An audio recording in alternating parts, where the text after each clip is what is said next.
Greetings, humanity, and welcome once again to our channel Other Doc. I am Jim. I use he/him pronouns, and this is Untitled Space Game, our Scum and Villainy campaign. I just did an audio check a little while ago, but I'm going to just check one more thing real quick. Excellent. We're good. Let's go ahead and go around and say hi to everybody. I am playing Coil Dyson, the ship's mechanic, and let's go around and find out who everyone else is and who they are playing, starting with Alyssa. Hello. Hello, my name is Alyssa, and I play our perky mermaid mystic, Gavesha Iris Lutess, and we both use she/her pronouns. Excellent, awesome. And now let us head over to Brittany. Hello. I'm Brittany. I use she/her pronouns as well, and I play Dr. Mav Wilo, the Stitch. Awesome. And now over to Josh. Hello. I'm Josh, he, him. I'm playing the googly-eyed alien pilot, Quirk. Excellent. And before I hand things off, just as a quick reminder, this game may contain non-graphic violence, crime, betrayal, oppressive governments, fictional religions, and other related subjects. Anytime you want to see that, go ahead and hit and type *Scum CW in the chat, as Alyssa has just done very thoughtfully for us. Thank you very much. And now let us go ahead and hand things over to our GM, Brian. Hello. Hello, I am Brian, the aforementioned GM. My pronouns are he, him, and let's see. So, we wrapped up downtime session last session, and some, or at least one of you, had advances to choose. I'm remembering that right? Did anyone? I think I had to choose an advance. I think so. It might have been just you, but if anyone else does. I think I do as well. Oh, that's right, because you got Yes. yours. Yes, you got experience points from Buff, didn't you? Effectively. Okay, so that's right. Okay, so let us know what you've chosen. Now, I will remind you, you are at the point that you can choose special abilities from other playbooks. It doesn't have to be yours. So if you do see anything on a different playbook that you like, you can just stick it on your sheet and use that. Also, if you don't have anything in mind immediately, that's cool. You can choose it at any point that it becomes handy during the mission that you're on. That's fine too. No pressure on that. But if you do know what it is, go ahead and let us know. You got any ideas? I see Jim appears to be reading. It's like I thought maybe I did it, and I thought maybe I did it already, but I don't think I did.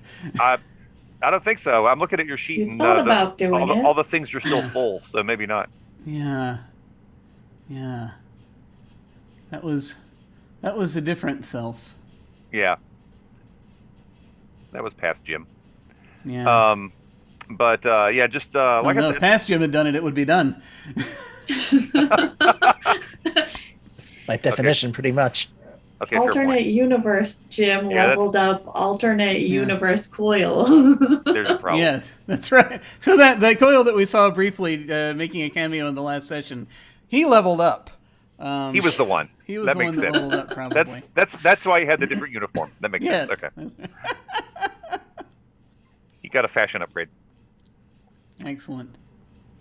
I think that it's probably going to be either hacker or fixed is probably going to be Okay. what I end up. One of those two things. Okay. And just like once you decide it, just fill it in and let us know. And let's see. The other thing, while Brittany is deciding. Oh, I've decided. Oh, in that case, what is it? So in honor of the time that Dr. Mav spent in an alternate reality being a large, buff, tough man. Yes. And specifically because she came back from the pirates with like a neck tattoo. Right. I've decided to add from the muscle playbook Scary, Nice. which might not be great for a psychiatrist, but she does now gain a +1 dice to intimidate people. I like that. Well, and the thing is, it's not like you don't have some knowledge of which buttons to push. Just sometimes those buttons scare people. I like it. She's a psychiatrist for evil. Yes. Or at least for chaos. Excellent. Okay, well, in that case, that wraps that up. And the thing that we are doing now is preparing for your next job. The job that you have accepted does not pay as well as some of your other jobs, so it pays reasonably well. It's going to be 6 cred. And on the surface, it sounds really simple. It's go investigate this comet that has changed course, which normally you wouldn't think you'd need an engagement roll for that. You just fly over. Quirk has actually done the math to figure out its trajectory, so you know exactly the line it's following, or more to the point, kind of the arc it's following. And you've plotted out, several potential points of interest on that path. So the issue is not, can you get over there and check it out? That honestly, getting to it and starting the job are got to be really simple. The problem is a lot of other people are also interested in this, some of whom would like to blow up your ship. No, that's not true. That's not true. They don't want to blow up your ship. They want to keep your ship and remove you from it. That's really what they want to do. So through things that you have heard and people that you've talked to during the preparations for this, you know that the major players that have also been stirred up by this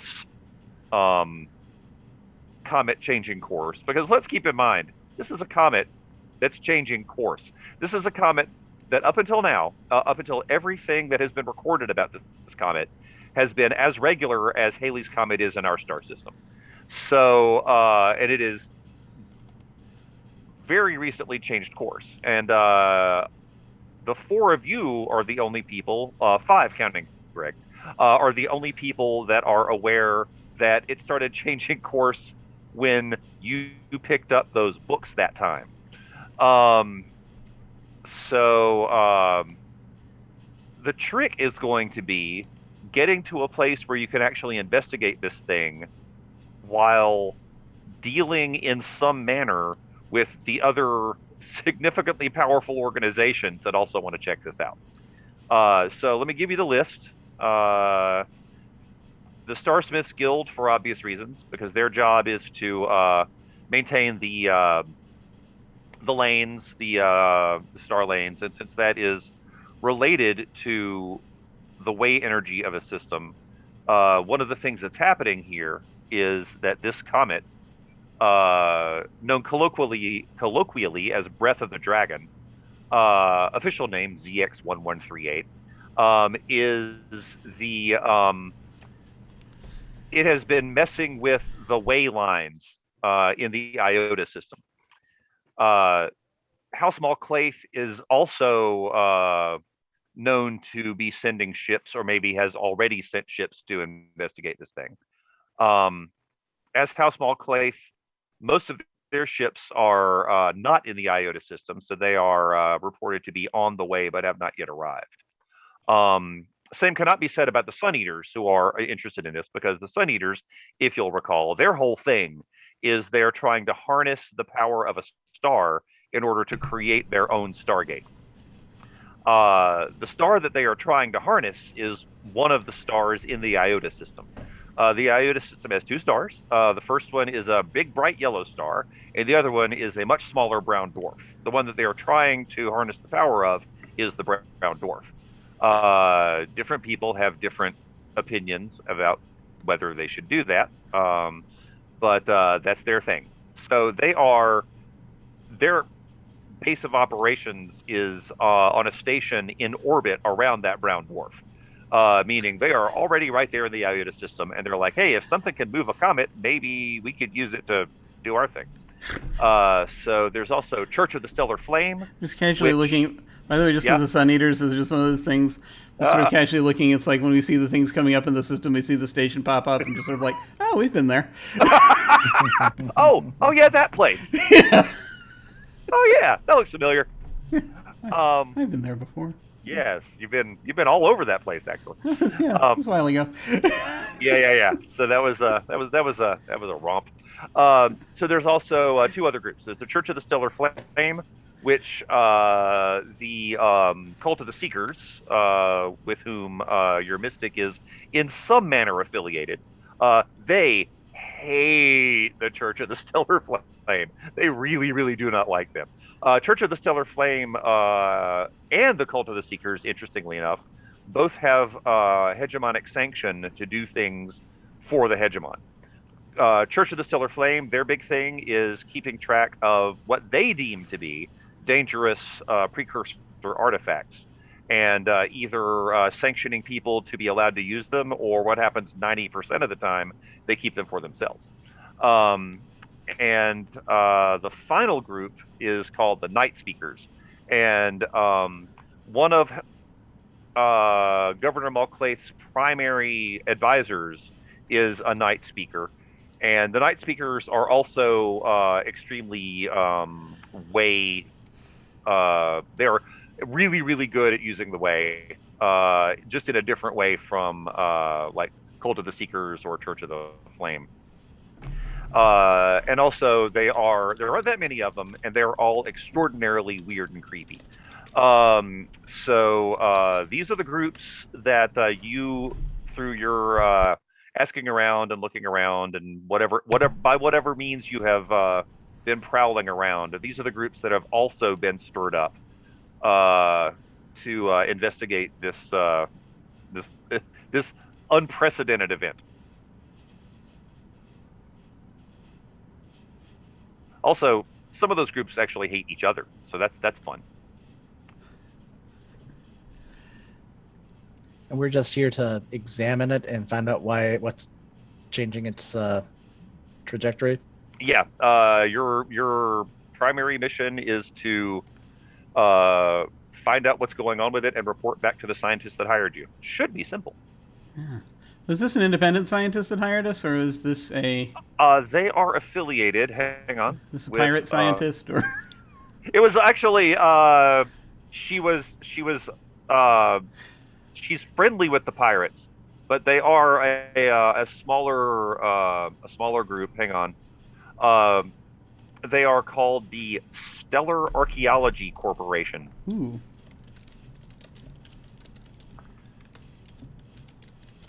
See, I was excited at the beginning of at the first part of that, and then the last word troubled me.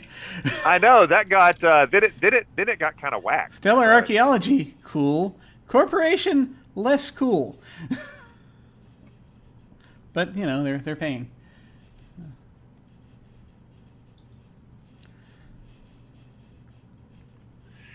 And they are a very small fish in this pond. But they have enough money to hire a bunch of ne'er-do-wells to go check it out. They just do not have a great deal of resources of their own yet. They have some ships, but nothing that's going to quite do the job. More of a Stellar Archaeology LLC. Yeah, actually, it's good.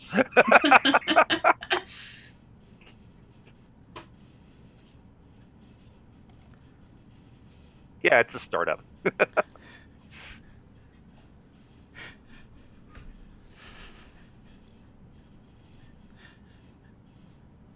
Oh, cool.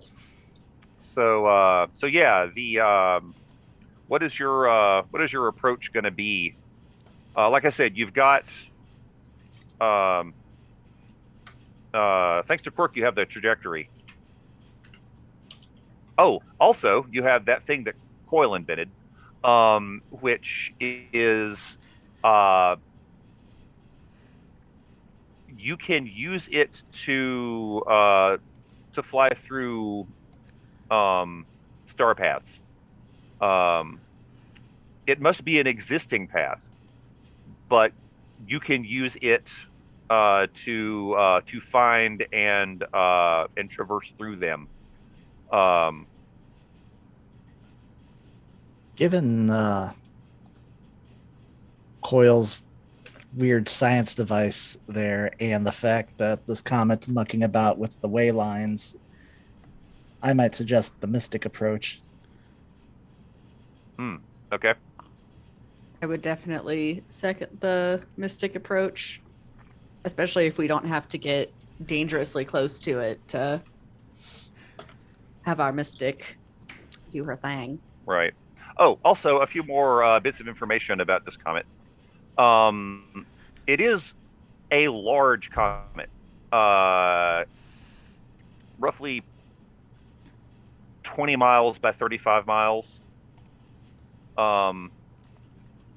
It is one of the bigger comets. It's hands down the biggest comet in this system. Possibly the biggest comet in the sector. It's definitely the biggest regular comet in this system.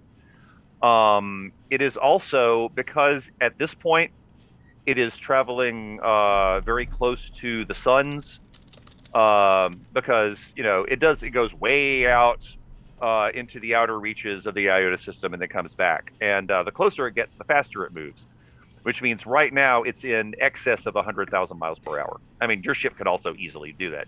But FYI, it's moving fast.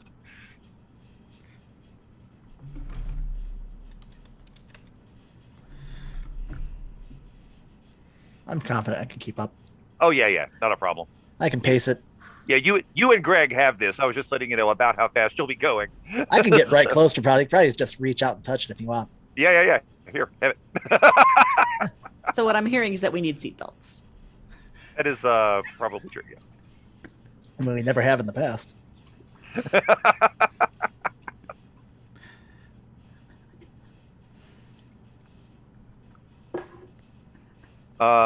Right. So if we're doing Mystic, let's flip over here real quick.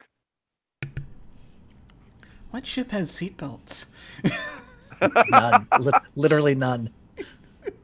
I'm not even a body doctor, and this upsets me. Why would your ship not have crash couches? We Control have panels are seatbelts. just full of sparks, waiting for the slightest jostling. What is the farthest possible distance that we could maintain from this thing to, get that way feel on it? Because we don't know what's going to happen if, she touches it with the way. Because it reacted to something before. Yeah.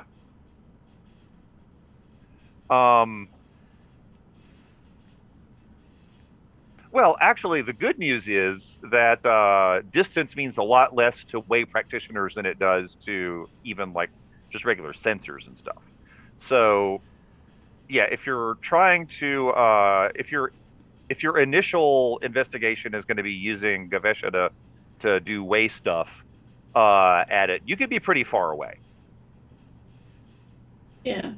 And I already kind of started doing that at the end of the last session. That's true. Yeah.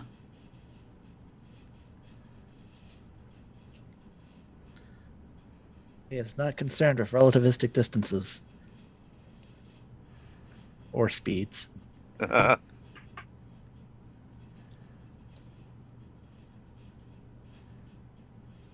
True. There we go. Okay.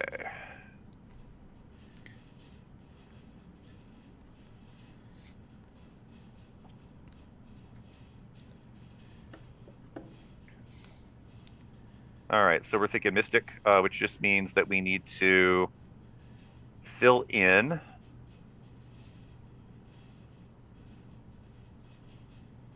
Found it, finally. Sorry about that, took me a little while. Which just means we need to fill in the detail, which in this case is going to be the arcane power that you're using, which I'm guessing is Gavesha. But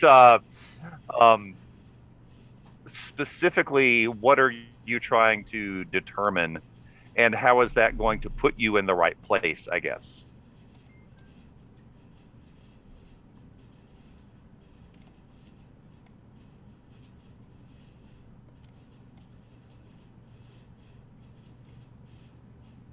And once we answer that question, we will make an engagement roll and figure out how well that worked.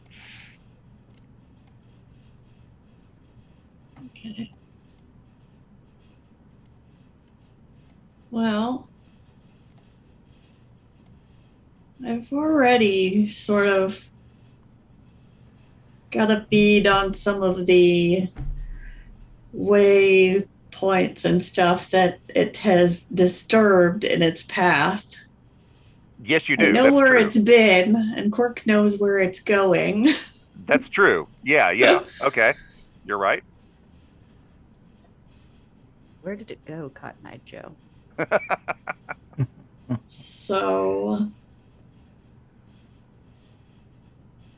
I guess maybe the question is which of our, super secret space lanes is going to be going to get us there. Okay. The So you can use most that efficient route. Actually, that's a really good point. You can use that in conjunction with with Coil's gizmo and with the already dark hyperspace lanes that you have access to through the ship.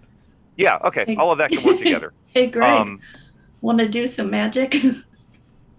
Yes. Pick a card.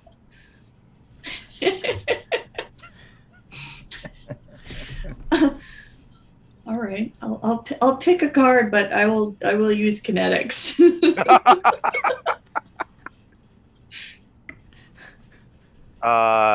Okay, well in that case we just need to ask the usual engagement roll questions.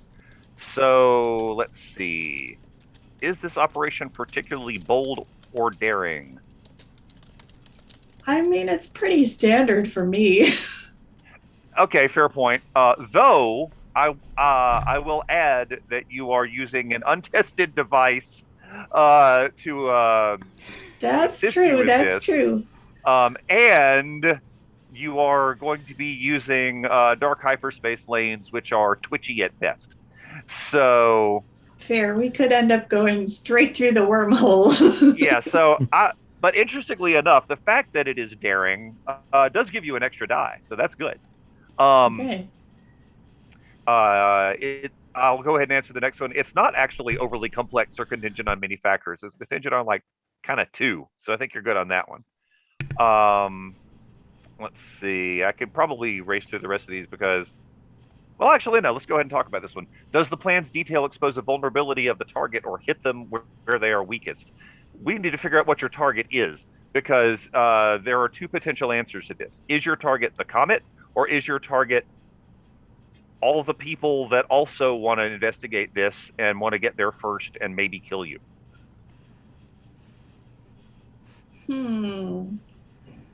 There is no wrong answer to this, but the answer determines kind of how the rest of this shakes out. I mean, technically, we're trying to get to the comet, but that's easy. We already know where it's been, where it's going. I think my focus is probably going to be to get us there with as little contact with our rivals as possible. Okay. Let's see now. In that case, we need to figure out. Yeah, I think you're right about that. All right, so let's think about this.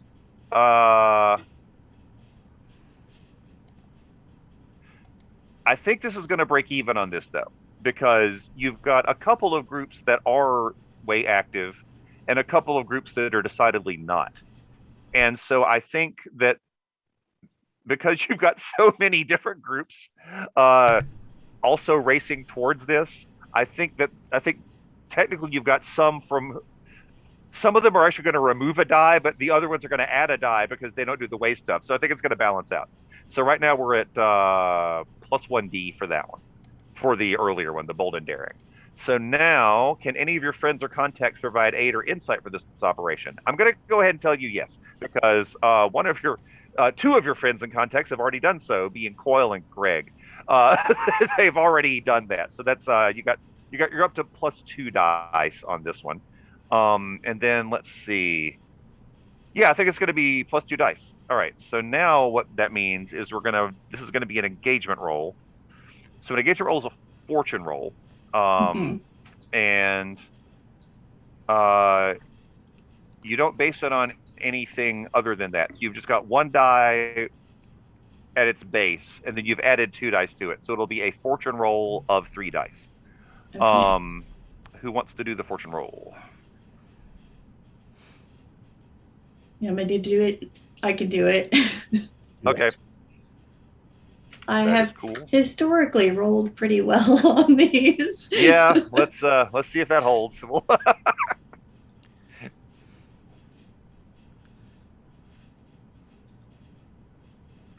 Okay, that is a complete success, which means that you have placed yourself in exactly the position. And also, let's not forget that traveling through hyperspace lanes, time gets shifted as well. So that means that not only did you find yourself in the place that you wanted to, it took the amount of time you were expecting it to. So you are when and where you want to be, which means you are at a place where you can both visually and mystically observe the comet. However, what does it look like? Because you are traveling in a particularly unorthodox manner. What does the trip from? Let's see. You were already in the Maelstrom, weren't you? So you could have, or the Cove. So you could have flown basically out of the nebula that the Cove is in to minimize interference, and then from there used all the cool stuff. So what does it look like when you travel from that system to the Iota system? Either in or out of the ship. Because you're using the combination of the hyperspace lanes, and your we need to come up with a name for the device. You haven't named it yet, have you? It's the hyperpositional actuator. See, I forgot. So you're using the hyperpositional actuator. Very good. Thank you. All right. And also, Quirk, you're not going to have to make a roll on this. But, is this also weird for Quirk because of the unorthodox method of travel? He hasn't done it before, but it's not so much weird for him as much as exciting. Cool. New Okay. thing to try. Nice. Got it. Greg similarly seems to be in that kind of mood. He's like, I have what? I have an actuator now? Nice.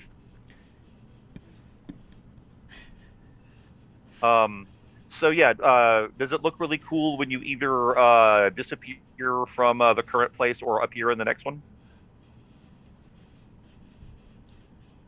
It's your actuator coil. Oh, okay. Yeah. Yeah, I think I mean, I can tell you what I'm doing looks like. Oh yeah, let's start with that because you have to start with the. So it as usual. The headband comes down. The little chip in the iris starts to glow. And given that our ship and various bits of the fancy new tech that we have are made of precursor stuff, I am not only attuned to this and to the way, but also to the equipment. Oh, sure. Yeah, okay. So as we're pulling up the star maps and everything, the one that I'm looking for is going to light up. Gotcha. I like that. I think that it's interesting because it's kind of subtle, at least the effect at first, as far as the way the actuator works, because we're still using a dark hyperspace lane the way we normally would, which I presume is like we find we find an opening somewhere. And go. Right. Weak spot in the Tellurian. Yeah. Yep. Hang on just a second. I have to bring my brain back from the 90s. Hold on. Okay. 1690s.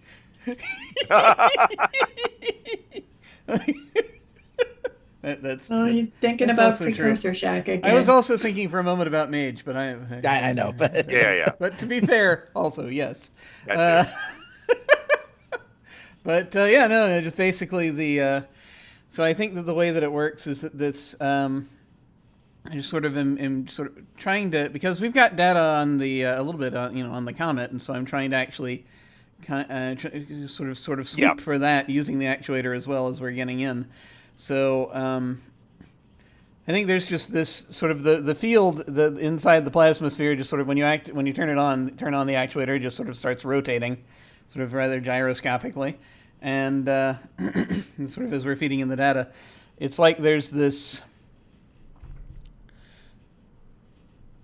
kind of little sheen that appears on the ship itself, as though the ship had kind of a shield. But Gotcha. it's Yeah. it looks similar to it sort of echoes the plasmasphere. The color of the plasmasphere, which I am imagining which I think it shifts colors depending on certain things. I like it. But it's probably, its default is probably sort of a purplish blue. And I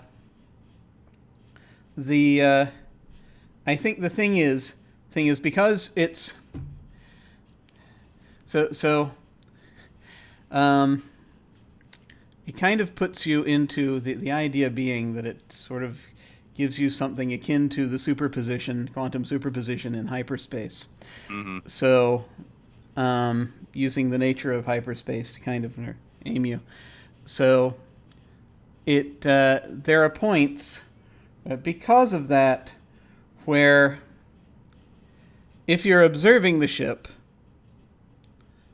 from the outside, which hopefully no one is, but let's assume there's a cameraman out there. Well, yeah. Then If this is a TV show, if nothing else, yes, we have. if this is a TV show, then what you would see is that no one on board would probably notice is that it's kind of like it's this sort of thing where parts of the ship seem to phase in and out very rapidly as sort of these strips of potential existence sort of warp through it, so that the ship is fine, but it's getting into exactly the right position to basically head into the reality that it's looking for. Got it. Okay. Head into the future it's looking for, I should point out. Yeah. Right. This does not actually, as far as I'm aware, change which universe we're in or anything like that. As far as you're aware. As far as I'm aware. How could you tell? As our current actions affect the timeline, and it's going to make the universe we're in the universe we're looking for, but... Right.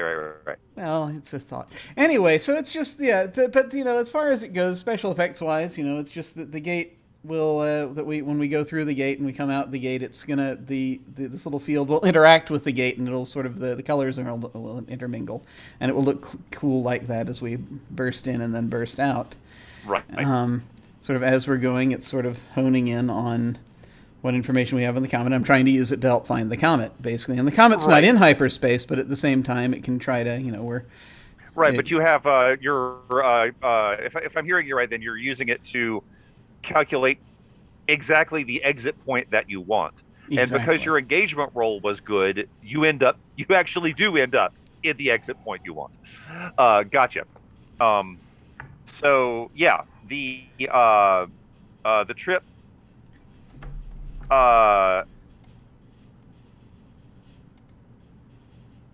feels just slightly longer than instantaneous, and you find yourselves in the Iota system. You are definitely in visual range of the comet. Hard not to be. It's a big ass shiny comet, and it is extremely close to the suns, which means in this case the tail is ahead of it.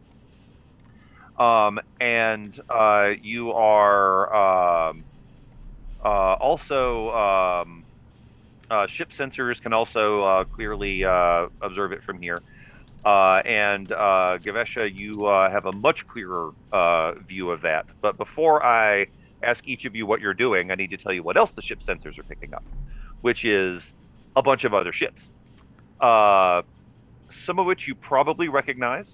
Let's see. Gavesha, you are aware that the Church of the Stellar Flame does in fact have a very large ship. And it's here. Said ship is, if it were being piloted by anyone other than the church, it would be referred to as a battleship. It does have weapons, and it is extremely large. There is another dreadnought type ship in the area that, in this case, I think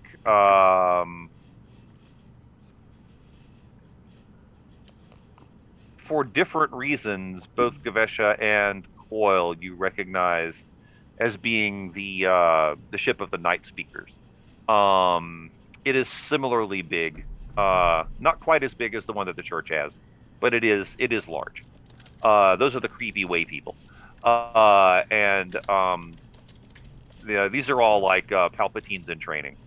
So they are. I don't know. There aren't that many of them, but they're really showy. They're like, look at our large dark ship. So that's a direct quote.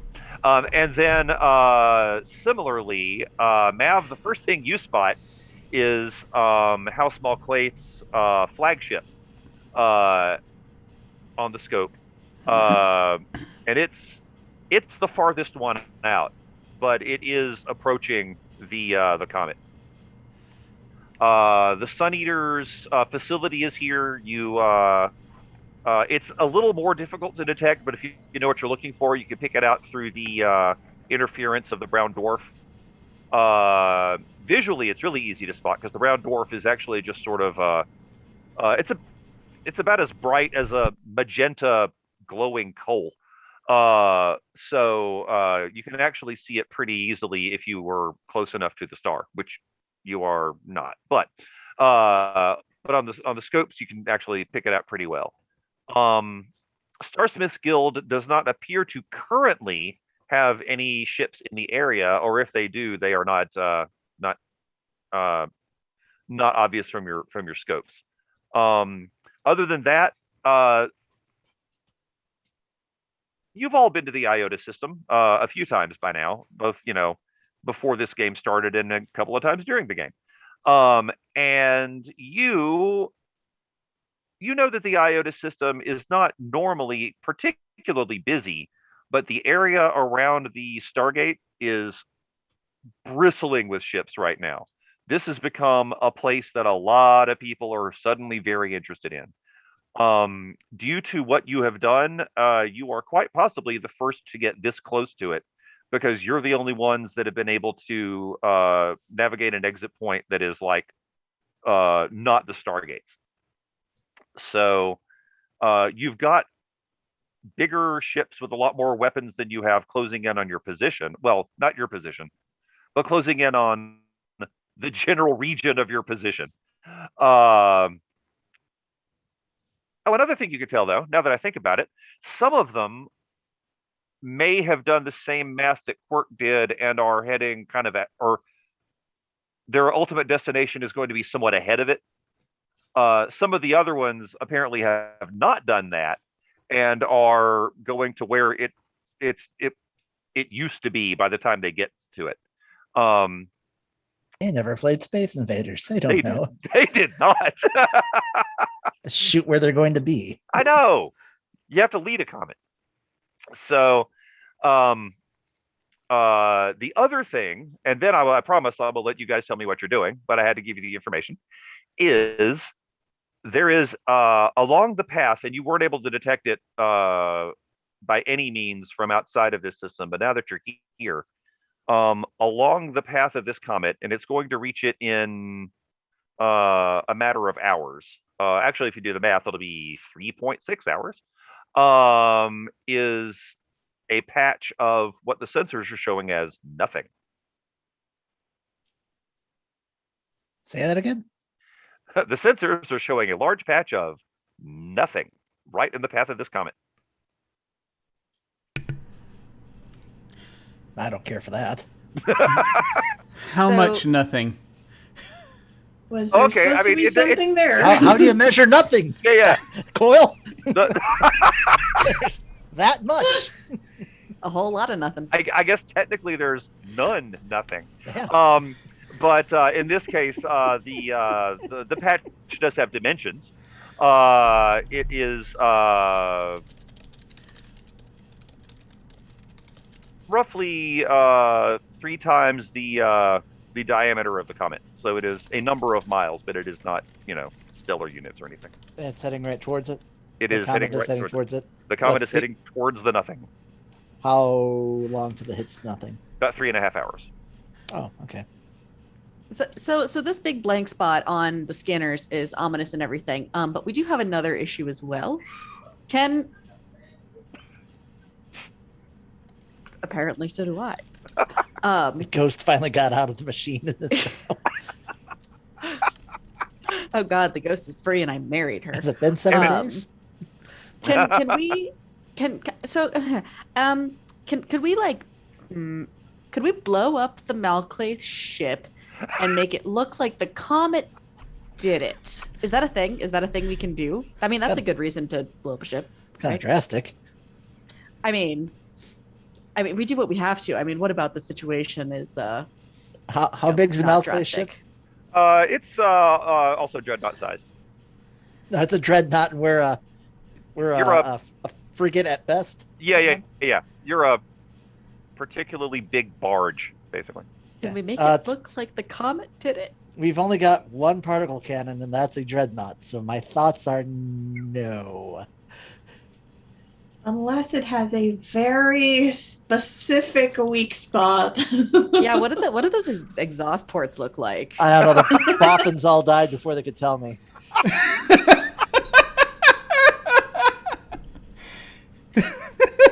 Orphans! Is there perhaps like an empty patch when it rears up underneath on its stomach? Or Big Yeah, red yeah. And spot. if you hit your Spot where tab, scale's key, it missing. glows blue. You asking if it has a wormhole?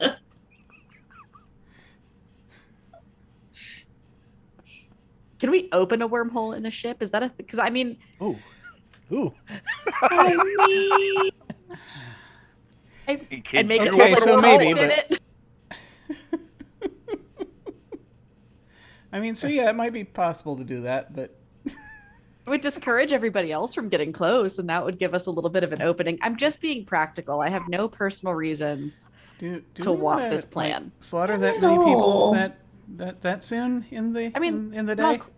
Are they people if they're MacLeods? I mean, yes. unless the MacLeods have a big secret we don't know about. I mean, I think attacking the dreadnoughts practical,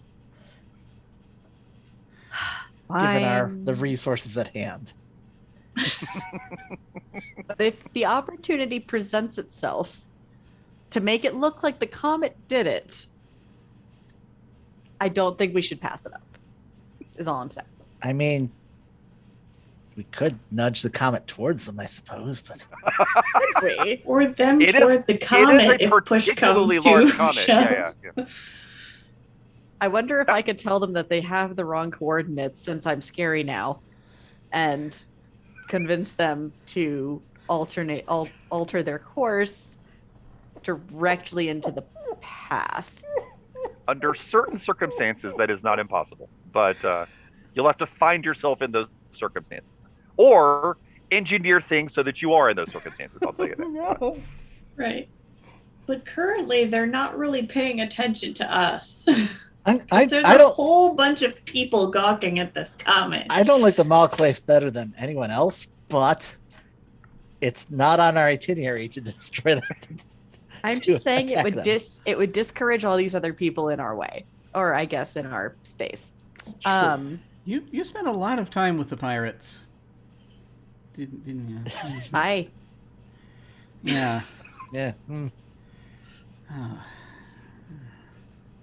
anyway. I was gonna suggest flying into the, seeing if we could fly and hide the ship within the tail of the comet, hoping that the ionization cone might mask our presence, and then also give us a really good look, or a really good spot to like run some analysis. Yeah, On. it would do We that. could do I that. mean, This that year- certainly this sounds year. practical. Ugh, That's cool. now you've ruined it. It does sound pretty badass, though. It's true. Let's see. I think at this point, it's sort of Chloe just sort of looks over at Mevis and is like, "Oh well, like we could still totally be destroyed by it if if we're not careful. So I mean, it's really risky." We're not going to get destroyed, Bat. I can fly into the tail of the comet. No, it's really risky. Oh yeah. Never done it before.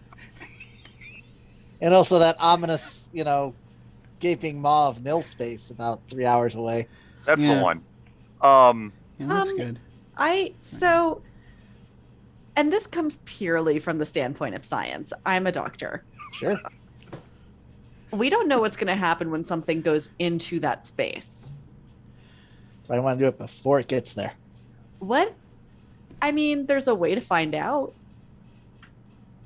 I mean, I could poke at the space. I'm just saying, we have a whole MacLeod ship.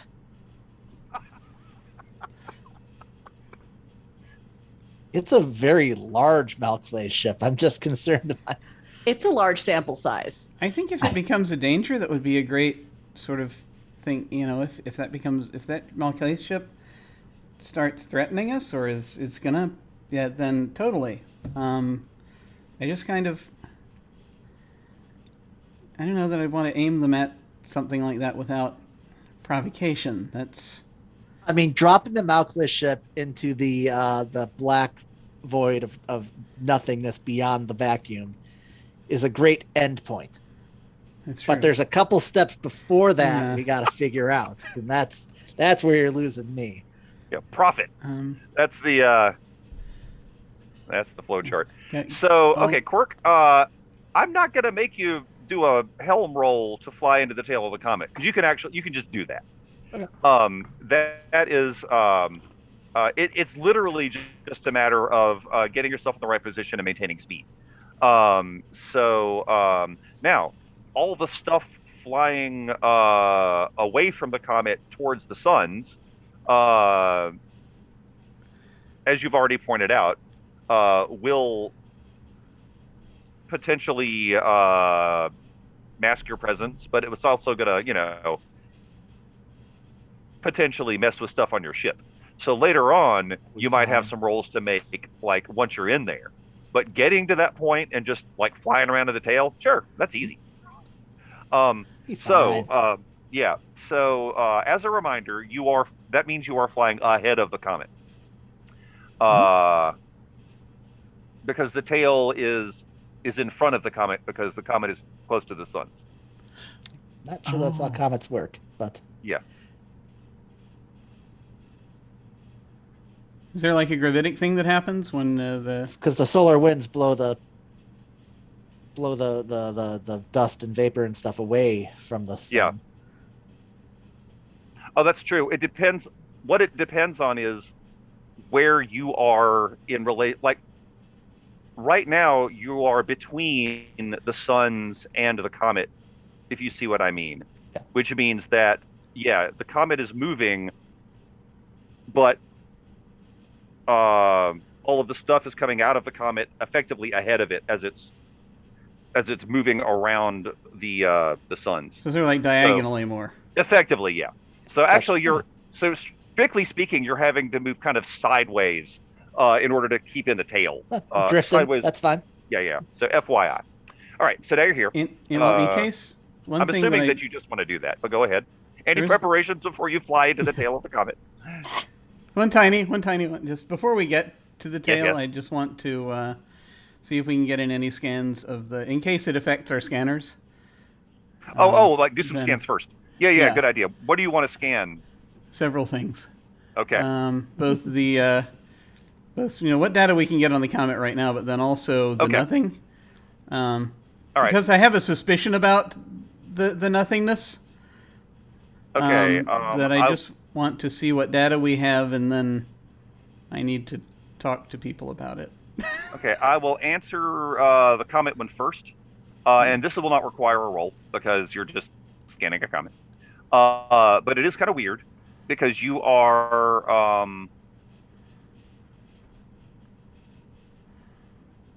comets are just big balls of ice and rock that, as big balls of ice and rock, are supposed to be really cold. But this one's generating some heat. And not just the heat that's happening because the solar winds are blowing stuff off of them. It's an ordinary comet. Oh, that's not right. It's not a lot of heat, but it shouldn't be any heat. There's probably more than just ice in this thing, if I had to guess. I mean, it's a crazy, strange comet that's affecting the warp lines and isn't going in a purely mathematical direction. So, Yeah. Is kind of expected there some oddity. is there a spot where the heat is concentrated? Because it's doing work. It's changed its direction. There's going to be heat from that reaction. Yeah, But if it's localized, it might give us a clue. it is localized. It is, if you separate it into quadrants, basically, it's all coming from one particular quadrant, one sort of quarter of it. The rest of it remains cold. Wonder if that's where the steering wheel is. Does Comet have an engine? We could land on the comet and check it out. It's a We got a very couple- big comet. That's we a got good a few point. hours. It's fair. We got a few hours. You could, yeah. Yeah. You go and see if I just can get anything in case the scanners Ride get a weird. comet. Yeah, I mean, it's definitely. Ride the comet like that old club song. Is there a way to use scanners or the way to take sort of a closer look at that one specific spot since it's not Yeah. as generalized to scan or search? Visually, now that you're looking at it, it is glowing more brightly than the rest of the comet. And in fact, it's glowing a different color. Most of the comet is a red-orange. This is a brighter yellow-white.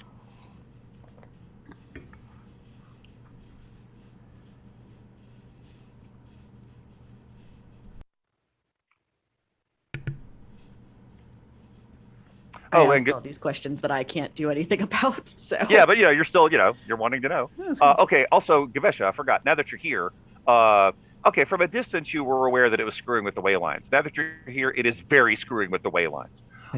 It's almost like it's like the way lines were cobwebs, and it's just plowing through them. And any place that it's gone that was a way line, it has either severed it or deformed it to such an extent that it might as well have been severed. Okay. That's not normal.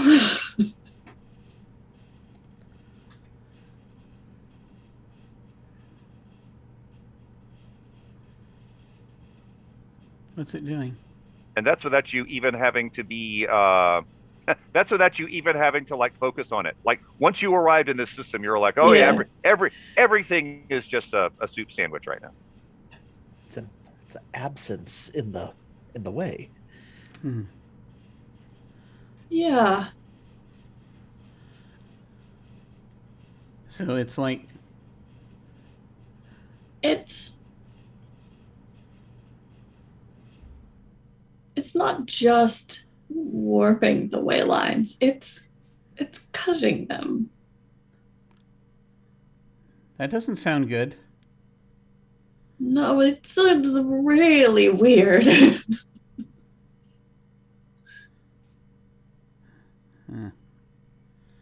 I wonder if it does this like every 80 years? Does it? It doesn't do this. Someone Yeah. would have mentioned it. Normally, it just flies around. It's it follows a very predictable course under normal circumstances. Yeah, it hasn't caused any problem before now, but then also now it's severing the way around it. It's heading towards that big old void. It's got a weird heat signature on one quadrant of it. Can't help but think they're all related somehow, right? Yeah. Also, I'm not sure I need to point this out, but that big void thing is new too. Yeah. Well, did any scans come back on the big void thing?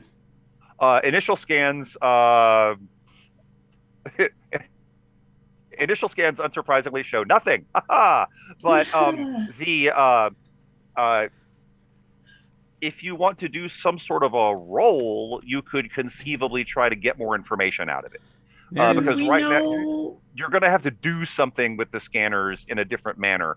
Because right now, it's just no gravity from it, no radiation from it. Yeah, nothing. It is literally just a nothing. So, and like nothing, even in the nothing in space, nothing is unusual. Yeah, exactly. Yeah, this isn't the stuff between stars. This is nothing. No 0 point energy, no fabric of space time. Yeah, none of that nonsense. Nothing. Yeah.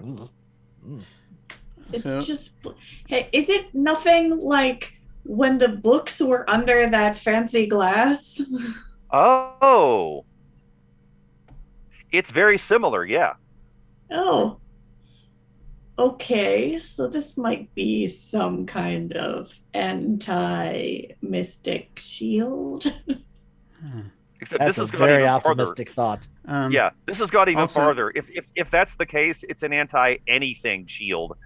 Like literally nothing is being emitted from it. Well, also, Alyssa asked a moment ago, did it always was it always nothing there?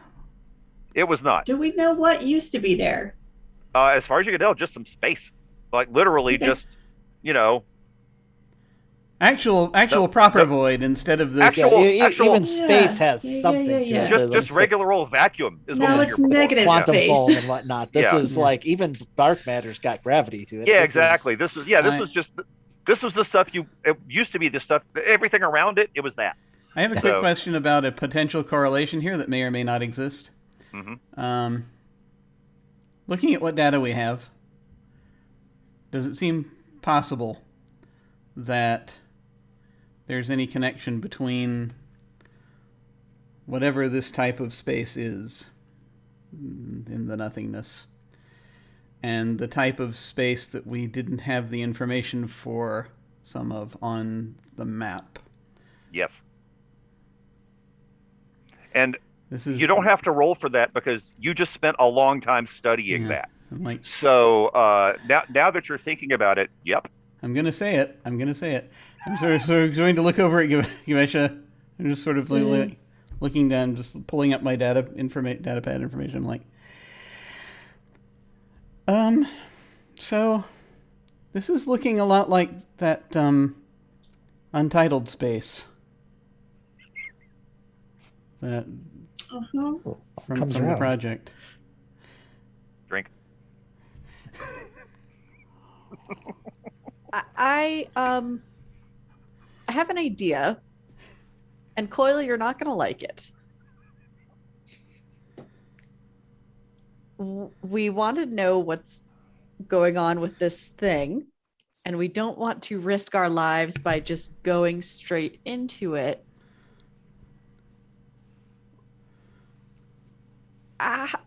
What kind of scanning capabilities does your drone have? And what's the range on that? Spencer's not really... Okay, yeah, sure, Spencer can hover, but I don't think... just, like... Spencer has sending him out into the vacuum like that isn't really. That's going to be really difficult, considering how fast we're traveling and how fast we're having to travel to keep the comet going. Keep the comet going. What Keep going if- along with the comet. You know, I can be in 2 places at once. What if we send me in there? Ooh, that's daring. But if something affects your projected self, could that possibly affect your mind or spirit? I mean, yeah, but that could happen anytime I project. If it's possible to poke the void with something not alive, well loved, but not alive. You're right. I'd rather send Spencer in than Gavesha. I don't want to. If it Wish comes we had a down to Class having D to. probe on this thing. Yep. Oh, hey! Flashback. Yes. There we Hey, go. before we go off on this, I remember back when I went back to this whole before we left the pirate spin, I went Sure. searching at some surplus All right. stuff. Got a That's couple what we of call a Class D zero probes. stress flashback. Yes. Okay. No problem. Because this is exactly the sort of thing you would have brought on this kind of mission. So yeah, no problem. I forgot this game. Oh, is just yeah. like, boy, I wish we had. Like, oh, that's right. This game's built on that. Ah. Okay. Good point. All right. So yeah, you've got some probes that do whatever it is you want the probes to do. Class D probes. Yes, of course. I mean, only the best. It's the type that you always sent into the wormhole on That's it. Deep Space Yeah, Nine. those are the ones you need the. Except in this case, it has to be a modified Class D probe. Right. Well, clearly. Come on. All right. So no problem. You've got that. Okay. Yeah. So you've actually got those. And you are at this point, even if you haven't gotten into the comet's tail yet, you are flying towards the thing you want to send the probes to. So you can do that. There you go, Coyle. Send one of those probes in. We've got Got a we got a good probes? deal on them. Got a Oh. good deal. Yeah. Coil's not the only You one that don't? can scrounge for parts. I just didn't notice what with everything that been. I kind of had been. Yeah. Right. There's Sure. a whole, Yeah. whole stack of them in Cargo Bay 3 next to the self-stealing stun bolts. We're never going to get rid of those stem bolts, are we? Never. Well, if I find out what they're for.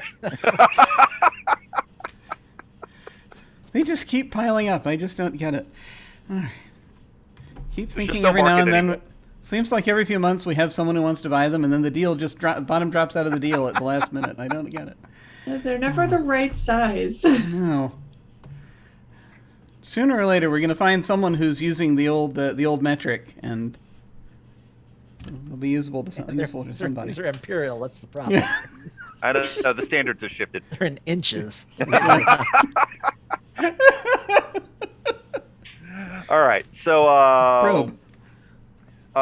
Yeah, no problem. You have some probes you can send in.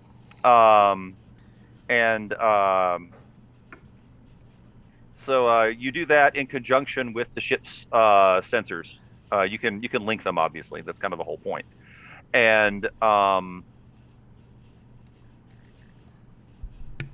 let's see, what kind of roll would that even be? Let's figure this out.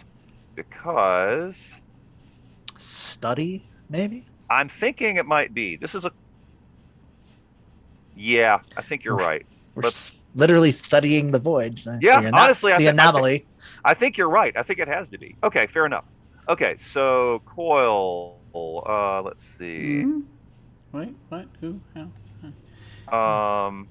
Yeah, I would recommend. Yeah, study makes the most sense. And this is essentially a gather information roll, which really just means that you are. There is no particular risk to this. The roll just lets you know how much you get is really what it boils down to. I have a study of 1. You do, and let's see. Here we go. If anyone else has a Alright. higher study, I can figure out a way to justify getting them to do it. Actually, we you also can- have a study of one. I got no have study. 2. Would you like to fly a probe, Mav? Would you like to fly a probe in and pretend that it's the Yes. the Malklaith ship? Yes, I would love nothing more. That works fine. So you could do it a couple of different ways. Like Mav can be the one to actually do this, and Coil, you could spend a stress to assist, Yeah, I'll do that. giving her an extra die. Or, given the fact that everyone here has some means of assisting with this, you could actually make it a group action. Any one of you can lead it. It doesn't matter who it is. And the only except no, in this case, I think die wise, it's better to do it the other way. Because yeah, forget I said that. Let's do it the first way. Just because you're likely to have more dice that way. Now, having said that, this is the same sort of situation that any roll gives you. Meaning, you've already got an assist from Coil, so that's going to be 1 bonus die. And then, oh, and it's a new job, so you're back to 2 gambits. I mean, you could also push yourself. I'm not sure it's worth the devil's bargain at this point, FYI. But just letting you know, as this is a roll, you've got all those options open to you. So do you just want to do it with the 3 dice, or do you want to add anything to it? I have low stress, so I could push myself. Okay, it'll be 2 stress for the push. So, and I will tell you, if you fill up your stress bar, I think all of you have reasonably low stress at this point, since you just kind of out of a downtime. But if you happen to fill up your stress bar, you will gain a trauma, and you will be inactive for the rest of the scene. Doesn't mean the rest of the job, but the rest of the scene in which you trauma. So, and then the trauma itself doesn't really come into play until later. But it immediately clears your stress. And but the problem is, of course, that you then may not. You can still be in the scene, but you can't really affect the scene, if you see what I mean. So I'm just letting you know, since this is the last session, it may or may not happen. And actually, with all of your stress the way it is, probably won't. Just wanted to throw it out there. Okay. So in that case, that would be a study roll plus 2 bonus dice, and let's just call it controlled standard.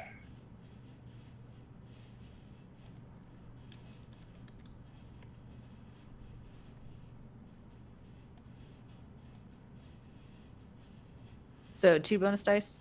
Yes, 1 from the assist and 1 from the push. Okay, and I take 2 stress. Right, you'll take 2 stress. Coil will take 1 stress. All right. And that was a good roll. Okay, so you achieved everything you wanted to from that roll, so that's excellent. Which means that oh,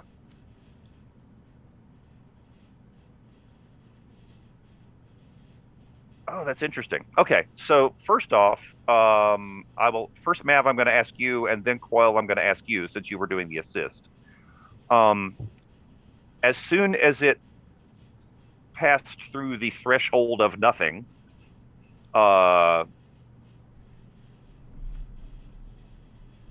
it did what you probably expected it to do, and all the telemetry was just severed.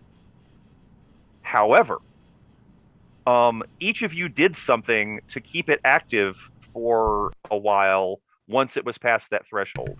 Do you know what that was? What did you do to make it keep reporting back?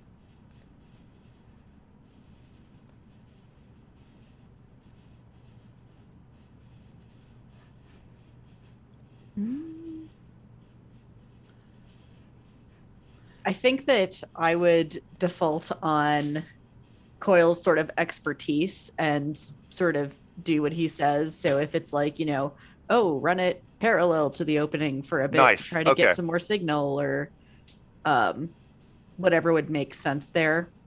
So 'cause just I'm as it good was at starting to study. wink out, you kind of zipped it along the side. Okay. I Mhm. like that. Okay. Yeah. Does that work for you, Coyle, or did you do anything along with that? I think that it was, no, it was mostly like, I kind of was, I was reading, telemetry is a good word. I haven't used that in a while. I was taking telemetry readings, and I was just sort of essentially I was looking sort of as it was going over. I'm like, yeah, okay. It's like, okay, yeah, a little to the left. No, you're doing great. No, just a little to the left. And there's, yeah, and just sort of basically looking at the looking at that, and also using what I have figured out so far about Untitled Space to sort of sort out what speed the probe needs to be going at, and sort of deal as we're Gotcha. kind of looking Okay. at this. Well, in that case, there is still a period of time in which, to the untrained eye, it looks like, well, actually, not to the untrained eye. We had this whole conversation earlier about like just regular old vacuum, and for a while, it looks like that's what it's sending back, as opposed to the nothing. But then you pick up what is clearly an engine signature of some sort of vessel. In the void? Within the void. Definitely on the other side.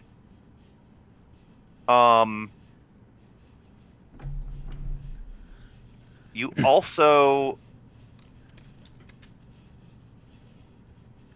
also get what appears to be a not a planet, more of a planetoid. But said planetoid is full of technology. Like the readings coming off of it are commensurate with something that would require nuclear power. And then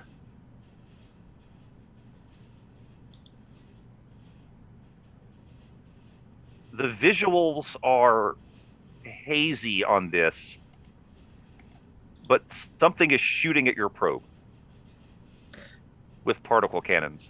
This is inside the void? This is all inside the void. Okay. And eventually, one of those shots hits, and the telemetry breaks off for real. Sorry, Cole. There's But it something wasn't in us. that- It wasn't us. There's something inside there using some kind of, I don't know, warpage or space-piercing technology. Something to hide itself. It's like a whole planet. Planetoid. And planetoid. Whole planetoid, and they've got ships, they've got technology. They're waiting. But flying into the void didn't damage the probe. No, those laser cannons damaged the probe. I can dodge laser cannons. The probe could see this stuff, right? Yeah. The visuals were weird because of the field, but they were, you could compensate for that. Yeah. And yeah, the probe got visuals as well as energy readings, etc. Okay, so I guess we should fly into the void. Well, oh wait. I mean, we're here for the comet. Do you think the comet is actually like a ship coming back or something? It hasn't done this for ages, though. There's something weird on the comet with that heat signature there, but it's also all of the old folklore says the comet is supposed to protect the system from some big bad thing. Mm. I think we might have just found it. And or it was the comet was set in motion to protect the system, and at some point when the system is threatened, it will do it again. Sounds like a Right, bunch of so- superstitious mumbo jumbo to me. Yeah. Uh-huh. So it could be a weapon of some kind? Is what you're saying?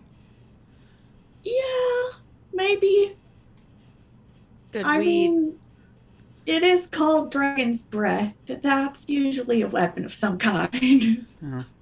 Well, since we still got time, should we go ahead and try landing on it just to see what's going on with it before we go plunging into the void? Landing on a comet or going headfirst in the void both sound great to me. I'll defer to the committee. So if you know, freeing the Gemini Codex accidentally summoned something from Untitled Space that may have triggered the comet to go into defensive mode.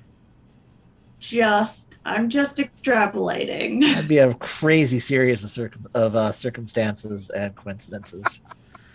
I mean, to be fair, I have read a lot of old books made of dead trees in which crazy mystical mumbo jumbo happens. You still got trees on your planet? We got rid of ours centuries ago. I mean, not intentionally. I think Like I trees are said, okay. they're really Yes. old books. Have to be.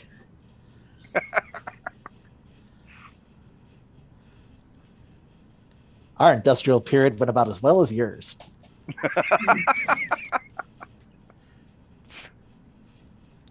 Most of them do. Mhm.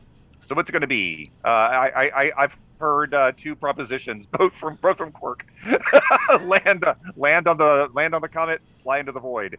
And I will point out, the way it's looking right now, if you land on the comet and stay on it long enough, eventually you will also fly into the void. Why not both? You'll just be on the comet. if the comet is a defense system and it's flying towards the void, which attacks We can always the peel off drone. at the last minute. Yeah. Yeah, we've still got Um, like 3 hours. If whatever is in this void has been preparing for the comet might need back up. Right. So my vote is we land on the comet, figure out what's what, and if we need to, back our boy up, we do. Ride that Bronco right into the void. Or maybe follow it just so we're not on a target, but Mm, same idea. Fair. fair. Yeah, I mean, I'd like to know more about what's going on before I start, picking a side in some kind of ancient precursor war. I guess all in favor of landing on the comet say aye. Aye. Aye. I think it's unanimous. Okay. Now, for landing on the comet, I am going to require a helm roll. Sure. So for flying into it, nah. But this is a whole other thing. So your helm's 3, if I remember right. My helm is 3. Okay. Do you want to just stick with that, or add anything to it, or? Oh, let me see here. What do I think you know the drill by now. When I roll to resist the consequences of piloting, gain plus 1d for ace pilot. And this is something that we haven't really used up till now, but I do want to point this out. If you happen to roll badly, and I tell you that a bad thing happens to you because of that, you could say, no, it doesn't, and make what's called a resist roll. So in this case, if you did make that resist roll, you get plus 1d. What the resist roll means is you say, no, it doesn't, and that becomes true. Either we cancel or mitigate whatever the consequence is. The roll that you're making is going to tell you how much stress that costs. It can conceivably cost 0 or if you crit, you restore a stress. If you get, let me rephrase that. Let me start completely over.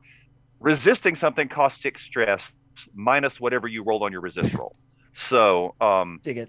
yeah. So in your case, I think that might be prowess, because you would be. It's whatever helm's under. Is helm under prowess? Yeah. Yes. Okay. So in your case, you would be pretty well set up for that roll anyway. Okay. So you make resist rolls on your attributes, not on your skills. So Gotcha. insight, prowess, and whatever the other one is. So just FYI. Okay, so that's mechanical effect consequences, not narrative. Actually, I mean, it could. I mean, it's yeah. like there's are consequences for me messing up, not just hey, I'm doing something crazy on pilot. These are the consequences. Right. Gotcha. Yeah. So, and this is something like I said, we haven't used it because I keep forgetting to remind you of it, but also we haven't really had much of an opportunity. But now, but because you have a thing that does give you a bonus die on resist rolls, that helps. Okay. As it is, I've got 3 dots in helm. I'm pretty confident with that. I'm not going to bother with stress or right. And I'll go ahead and tell but you. If someone wants to help, that's there. That's cool. And I will go ahead and tell you. I mean, I'm just going to go for the most obvious consequence. It will be damage to the ship, because duh, you're landing on a comet. So yeah, go for it. Like you said, if anyone wants to assist, that's cool. Otherwise, do your thing. What's position? And This will be risky standard. The risk is just potential damage to the ship. There's no one else wants to. I'll burn another stress just to try to. Okay, so that gives you 1 bonus die. All right. Anyone else? All right. Well, you can only get assist from 1 person. So. Oh, that's true. Yeah. All right then. Fair enough. Here we go. That'll do. Okay, so first off, no consequences. You did it, and you have landed. You have landed on a comet. Yeah, fly in really quick and then do that quick pull up, fire the retros, and just gently. Perfect. Oh, I love it. Good. Land right on. It looks awesome. Okay. Little spikes shoot out and where the struts are, just kind of clink right into the stony ice. That's excellent. So now you're on a comet, still traveling in excess of 100,000 miles an hour, towards the black void of nothing. Actually, not even black, but nothing void of nothing. Although I guess when you look through it, you do see other space. Anyway, continuing on. So now, what are you doing now that you're on the comet, everybody? It's a comet party. I mean, it should have. I guess I probably should say I'm trying to get close to that heat signature. Yeah. I figured you were getting close, but not on. I'm assuming. Yeah, assuming that there's no warning signals that go off as I approach. Yeah. I think part of the success of your roll was landing 20,000 kilorads of irradiation. Oh, yeah, exactly. I think part of the success of your roll was landing in a safe spot. So sure enough, the part that you landed in is still glowing a deep red orange, but you can see the bright yellow white from here, and so that means you're kind of on the underside of it if we're looking at it from the point of view of its current direction. So yeah, now what are you doing now that you're close to the brightest part of it? Someone should go out and look.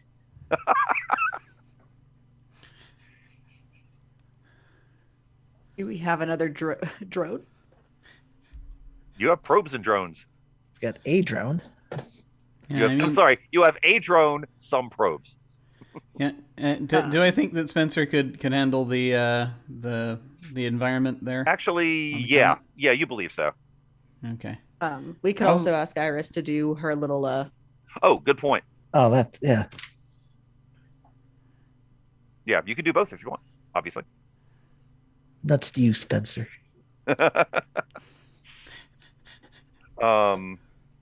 Okay, so are you launching Spencer first? What do we want to do? What do we want to do first? I'm good either way. There's no real reason not to do both if they're Yeah, both exactly. Yeah, let's available. do it. Yeah. Okay. So, yeah. So I mean, we'll go ahead and he'll be. I figure Spencer has a better shot than we do at this point of Definitely. functioning on the surface of the comet. I mean, we've got suits. Yeah, you We do have suits. suits. I guess just sort of like a Mars mission, send the robots first. So I'm gonna basically Spencer is sentient, so just doesn't speak because it's my genius pet. So I think what I guess we're I didn't doing- realize he was sentient. Yes. That's Well, That makes his Yeah, death a he's- little more problem. A little bit. I thought you were just attached to him and like anthropomorphizing. yeah. No, incapable. No, that was the other probe that I never named. Oh. This is a genius pet, incapable of speaking, but can understand language and assist with basic tasks. But it's got thoughts and hopes and dreams and, Yeah, and will and whatnot. Okay. Why was I programmed to feel pain? yeah. Likes you, Um, really cute, anticipates your actions. So for the record, and not to get too sciencey on this, the surface of the comet, except for the glowing part, is extraordinarily cold. The glowing part, your sensors tell you, would be uncomfortably, possibly fatally hot to step on. Yeah. Excellent. So So your suits could handle walking around in the cold area for a while, but yeah, I mean, it's not colder than the absolute zero of space, I imagine. exactly. Yeah, it is. It's just cold and has like some material also involved in it. so I think just basically, if I think that that he'll be able to handle the because he hovers, but Yeah. if he'd be able to handle that and the relative speed and everything, and whatever is emanating from the thing, it's like, Yeah, you think Okay. it'll work. hey buddy, do you want to go out and take a look and see what's over there? You think it'd be good? He gives the sequence of lights that tells you yes. Okay. Be very careful. Okay. I mean, I don't want to have to. I don't want you to get hurt. But yeah, if you can kind of take a look and give us some idea of what might be over there, that'd be great. But if it looks dangerous, turn right back around and come back. Okay. He blinks assent. Okay. All right. We got some pictures, and All right. So while Spencer's making his way, Gavesha, are you also doing your thing? yeah. So what specifically is that? It's gonna be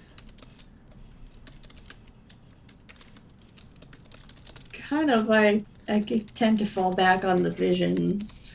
Mm-hmm. So just like kind of extending my awareness, following Spencer and into the Okay, so hot kind of spot. working in tandem with Spencer, yeah. sort of. Okay, or at least, like you said, following his trail. Yeah. Fair enough. Okay, let's see. While you're doing that, because it takes a little while to attune yourself to the area, Spencer is outside and begins sending images back. The first images are exactly what you expected because you're on the comet. You can see what it looks like. It's a bunch of ice and rock.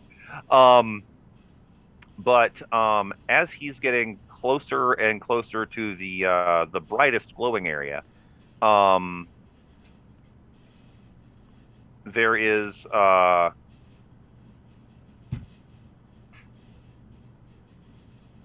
something that you had not noticed before because of the energy that was surrounding the thing. There is definitely something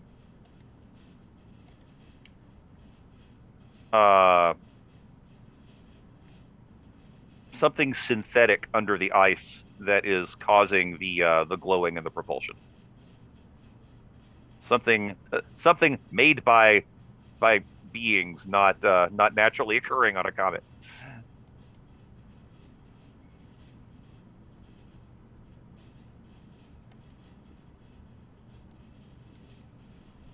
And Gavesha, let's see. Do an attune roll. Okay. This is gonna be controlled standard because the risk is very low. You could end up with a consequence, but it's not. Even if you do, it's going to be pretty minor. Yeah. I can soak it. Which is good because you did not get it. So now the good news is you actually did detect something. The problem is the thing that you detected is the reason that that your connection was broken. Okay. Whatever technology is at the core of this comet, you learn two things about it. First off, it doesn't want people looking at it with the way, and it is really, really well disguised.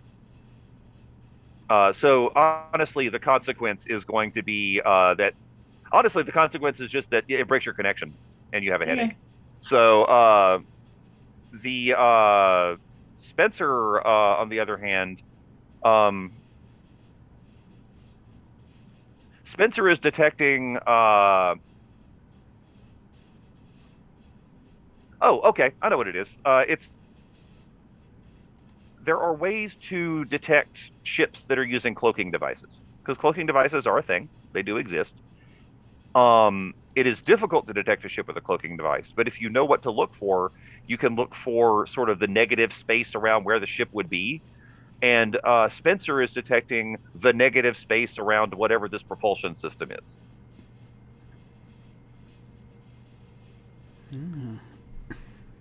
Whatever is down there, it does not want to be perceived. I wonder if we're overthinking that void of nothing out there. Maybe it's just a cloaking device instead of some dimensional anomaly. That would be very anticlimactic. But One man's cloaking device is another's dimensional anomaly. I mean, Who says it can't be both? Yeah, totally could be. So we're getting like the shape of the shape of the propulsion system.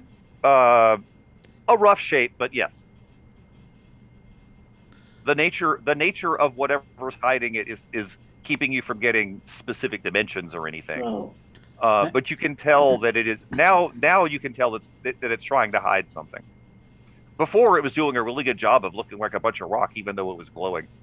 About how big is the area? Can we figure that out? Or? Yeah.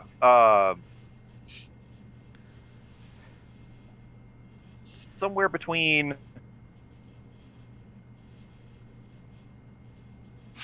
say 50 and 100 yards.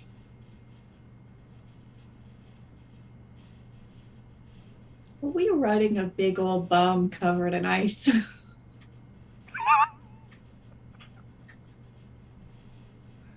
Now that you say that.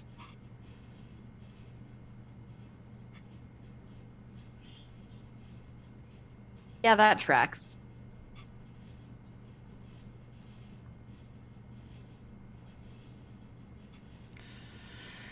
Okay, so we've got an idea of what this probably is, or something like it, potentially, and sort of not entirely why it's doing what it's doing, but more why in the short term. Like, maybe? What do we think? Is there more data we should go for here? What are we thinking? I mean, do you want to drill down and try and see what it is?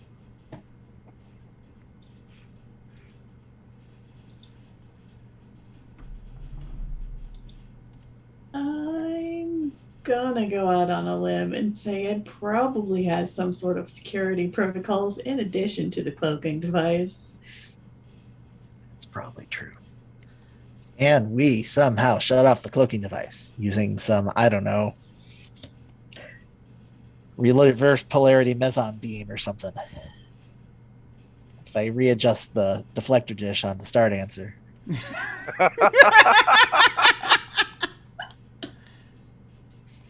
I mean, that could work. Could Greg try to talk to it? yeah. I mean, we don't know what it is or who made it, and that You're sounds really familiar. hard to figure out. Like, send a comet to crashing towards the noble ships, or I don't know. Maybe talk to the comet.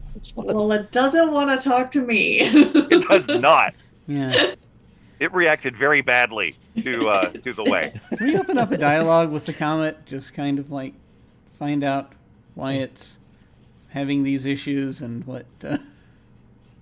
Greg says, I'm so I good at should attempt to open a hailing frequency to the comet? Yeah, I mean, I'm good at talking to people about their issues. You get to see how this works.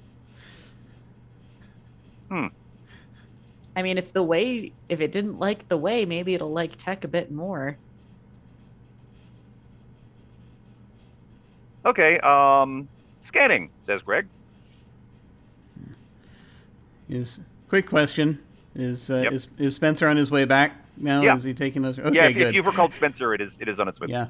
So Greg says, it doesn't have a communications array, but it does have a receiver. It appears to just be for orders, instructions. Did we track that backwards? I think so, but it can't talk back. I mean, maybe we can see who's giving it orders. And Yeah. I I keep see. suggesting things that I am incapable of doing. It's a great idea. That sounds like maybe a coil thing. Do you want to try that? Yeah, sure. So This could conceivably be rig, honestly. yeah, just basically as far as like, okay, so it'd be a question of noting, just sort of detecting, okay, are there signals coming into it? Sure. Can we wrap back through sort of and trace the path of the signal back and figure out if there are signals actively going to it, can we intercept Right. the signal? Okay, this is another different ways. gather information roll, is what this is going to be. So, hang tight. Let me make sure I'm doing it right. Figure out. No, it could be good. Just trying to figure out how to force it into the rig ability. Wait, I know how to force it into the rig ability. Are you Yes, ready? I'm ready. Hit me. I'm going to hack the comet. Except there's an actual thing called hack. Exactly. That's the point. I think Coyle has decided his new skill. Oh, that. Never mind. Now I see what you mean. Okay. I have a fine hacking rig. You certainly do. Okay. But you can still make that work with rig. I see what you mean. Okay.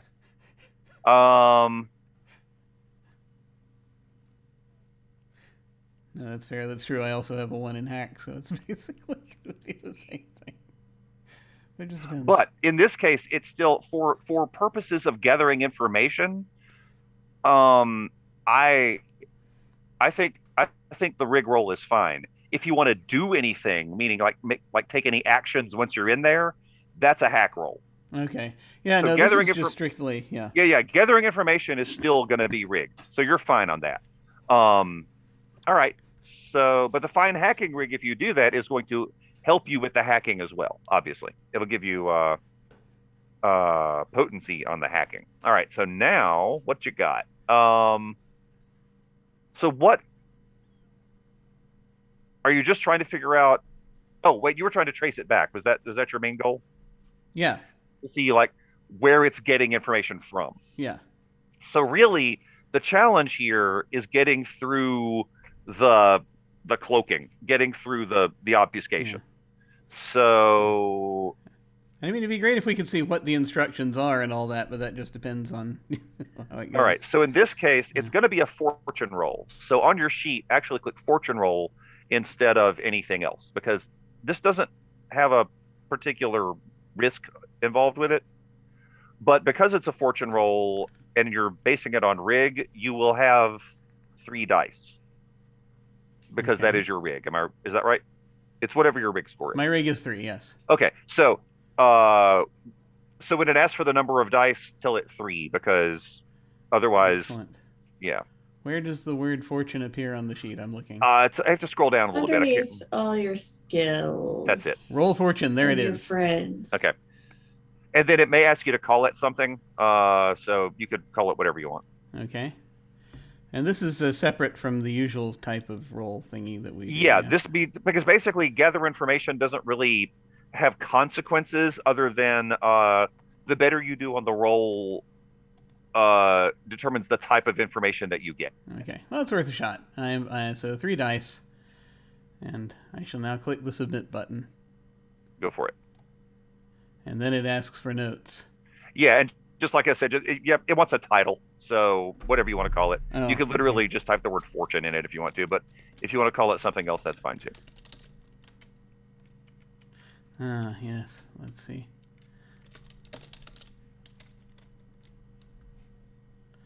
Here we go. Okay, not great. Which means that you were not able to penetrate the cloaking. But that doesn't mean you get no information. The information that you get is that the information that it's receiving is somewhere in this system. More to the point, I'm sorry, the thing sending the information is somewhere within this system. You figured that much out. You have a rough direction, which is towards the suns. But beyond that, you don't really, you weren't able to get anything further. Okay. So, yeah, basically it's going from somewhere towards the suns. It's not really, you can't get through. Is the void towards the suns? The void is not. The void Oh. is away from the suns, as it were. The direction that the information is coming from is definitely not in the direction that the comet is heading. Are any of the rival ships in the general trajectory of the signal? The Sun Eater's headquarters is orbiting one of the suns, so there's that. None of the other ships are. All right. What about the planet with all of the like magical ice towers that the observation towers that used to follow the path of the comet? Oh yeah.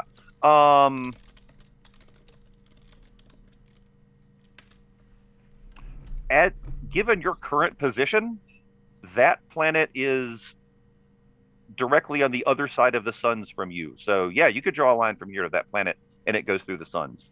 More to the point, it sort of goes through, I have forgotten the word for this, but in a binary system, there's that area, there's that point between them. Mm-hmm. And I forgot what that is. It goes through there. Okay. Something center. Anyway, I forgot what it is. But yeah, you know what I mean. I have a strong feeling that planet and those towers and this comet are connected.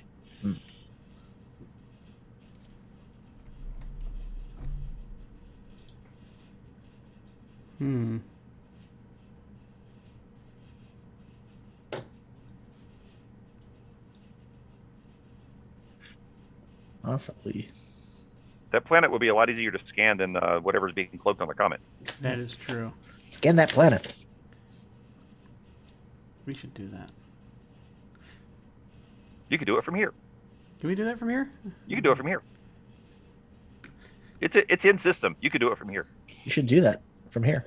Okay. Let's do that from here. All right, same roll. We could do that while we're on break. Yep. Oh yeah, we need to take a break. Go ahead and do that, and then we'll take a break. All right. So same thing, same roll. Yeah, same exact roll. Fortune Righto. roll 3 dice.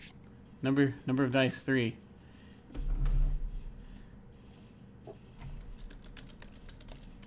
right. Comet, yeah, just saw your. And Not much better. unfortunately, this time though, Not enough interestingly, this time it fails for exactly the same reason. Something on that planet has the same sort of technology that's keeping you from detecting this. Dang it. But the thing that you learn is it is exactly the same technology. Oh, okay. You're getting the same interference. Okay. Well, still getting interference. Good news is though, whoever made this stuff whoever made this comet, same people, probably. Yeah. On that They planet. seem to like to hide things in ice.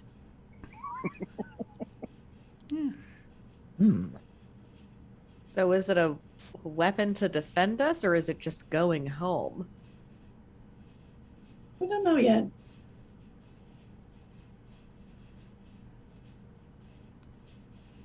And with that, do we want to take a short break? Yeah. Yeah, I'd be good with Cool. it. All right. All right.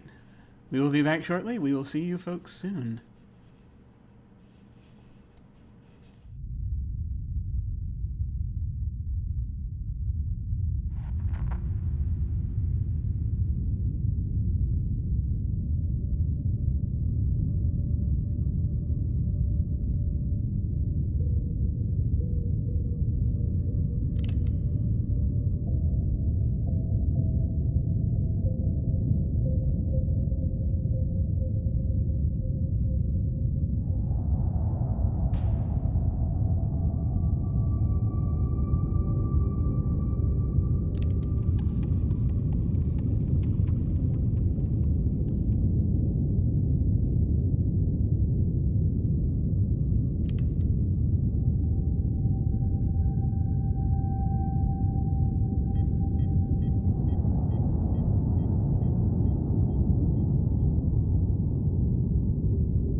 We have returned.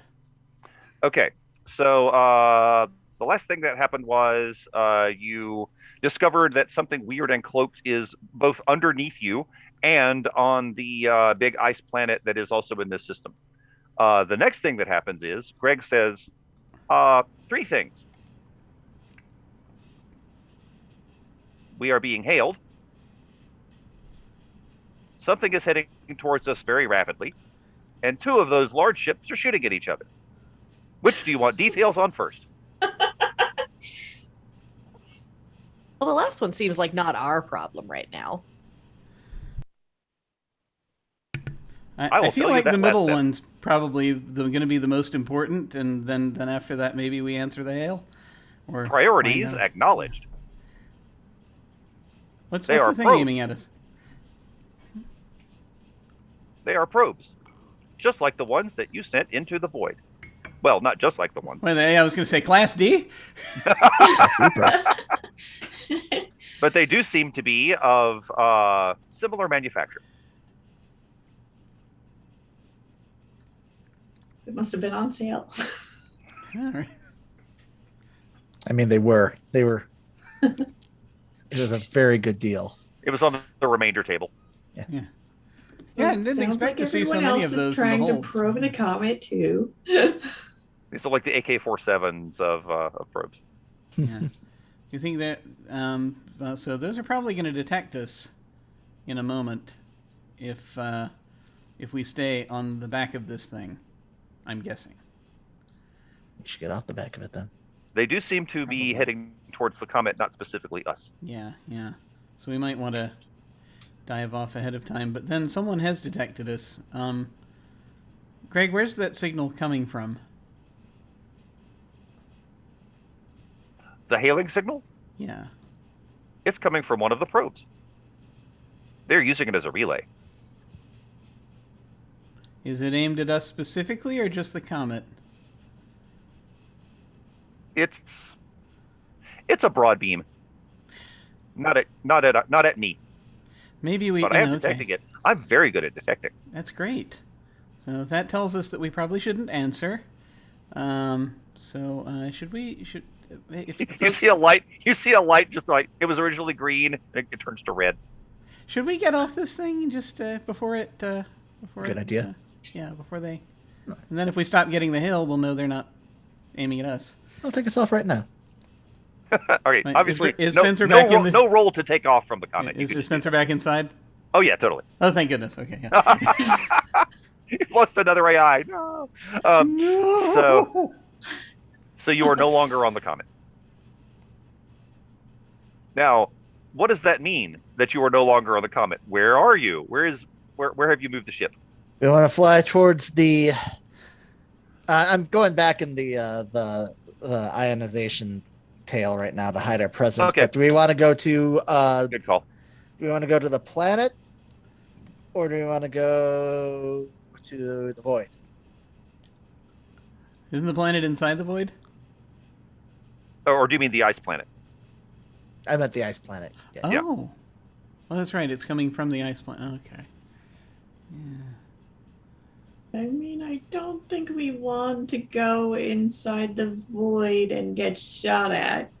Yet? I mean, I'm confident we can dodge. Well, I Unless guess we could. We could follow the comet into the void. There we go. Yeah, that's true. Yeah. If we've still got time, then yeah, we could probably hop by the ice planet first and then circle back. If that sounds reasonable. Yeah. We'll have more company at that point, probably. I'm guessing because more people Right will in the figure it middle. out. But Oh, that's true. at the same time, be great to know more. Follow this comet right into the void, or the cloaking field, as I now suspect it is. Void. All right. So, which one is it? Void or ice planet? Did we say void? I think ice planet first, then void. Correct? Was that You've what? got time for that. Yeah, All right, let's do that then. you can do that. You still have, let's say 2.5 hours before you have Oh to yeah. worry about the what you call it, the comet entering the void. Yeah. All right. Well, in that case, yeah. Do you want to just fly over to Ice Planet? Yeah. All right. Fair enough. In that case, hang on. Swoosh. Ice Planet is called Lithios. I remember hearing about this. Maybe it was during our first session of this campaign. I'm not sure, or if it was during another. Did Gavesha go to Lithios at some point, or did Gavesha just want to go to Lithios at some point? Because I remember there being something about there being mystical stuff to investigate. Yeah, I don't think you Yeah. actually made it to Lithios, but yeah, it No, is. we were. Wait, I think it was a session or so ago. Probably last session when we were researching the comet. That's what it was. Yeah. So it is in fact an ice planet. There are ice palaces on the ice planet. These ice palaces were built, if not by the precursors, then at least long enough ago that no one knows who built them. There are orbital mirrors that do shine on parts of the planet to make some of it habitable without suits and other technology. But those are very small encampments, small settlements. Other than that, the thing it's really known for is that there are, if you spend long enough on the ice planet, even if you are not particularly way sensitive, you begin to hear voices. Those who are more way sensitive begin to hear them earlier. And in fact, once you're in orbit, Gavesha, you're already hearing faint voices. So what is your plan for the ice planet? Oh, hang on. Before I ask that, the information that you are getting, you don't know what on this planet was sending the information to the comet, but you do know the general region that it was in because you could follow the line back. You just weren't able. Your scans just bounced off something that was being obfuscated. Okay. So if you wanted to start there, you could fly to the place that those are.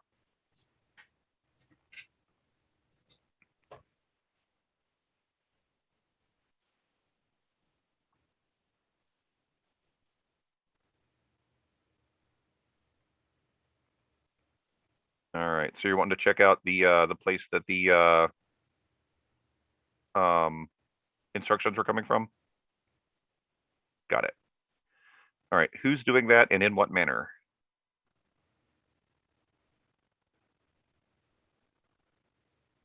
I can assist if we need to socialize.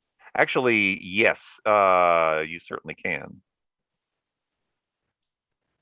The trick's going to be finding the people to socialize with.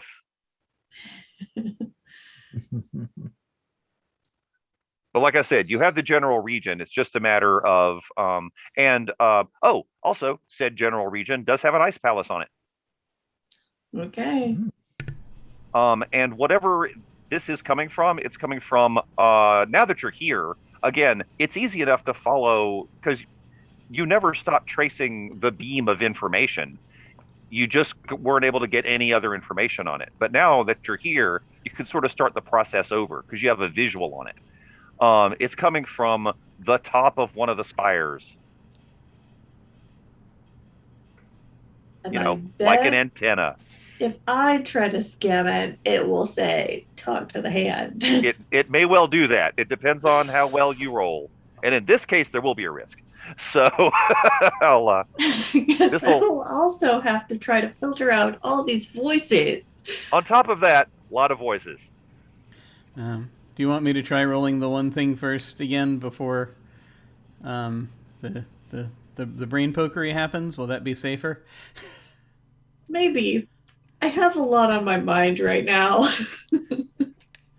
Okay, Yeah. and in this case, also given your proximity, this will also be there is also a risk to this. Oh, okay.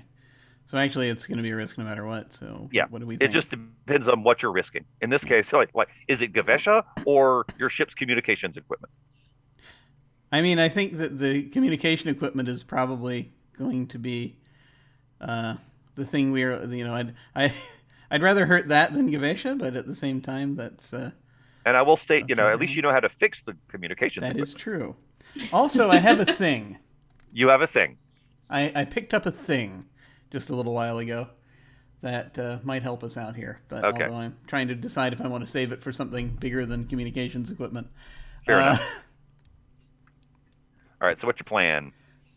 I guess just if we're good with it, I just basically try to focus the scan and try to figure out. I want to try to read that signal. Try to figure out what it is.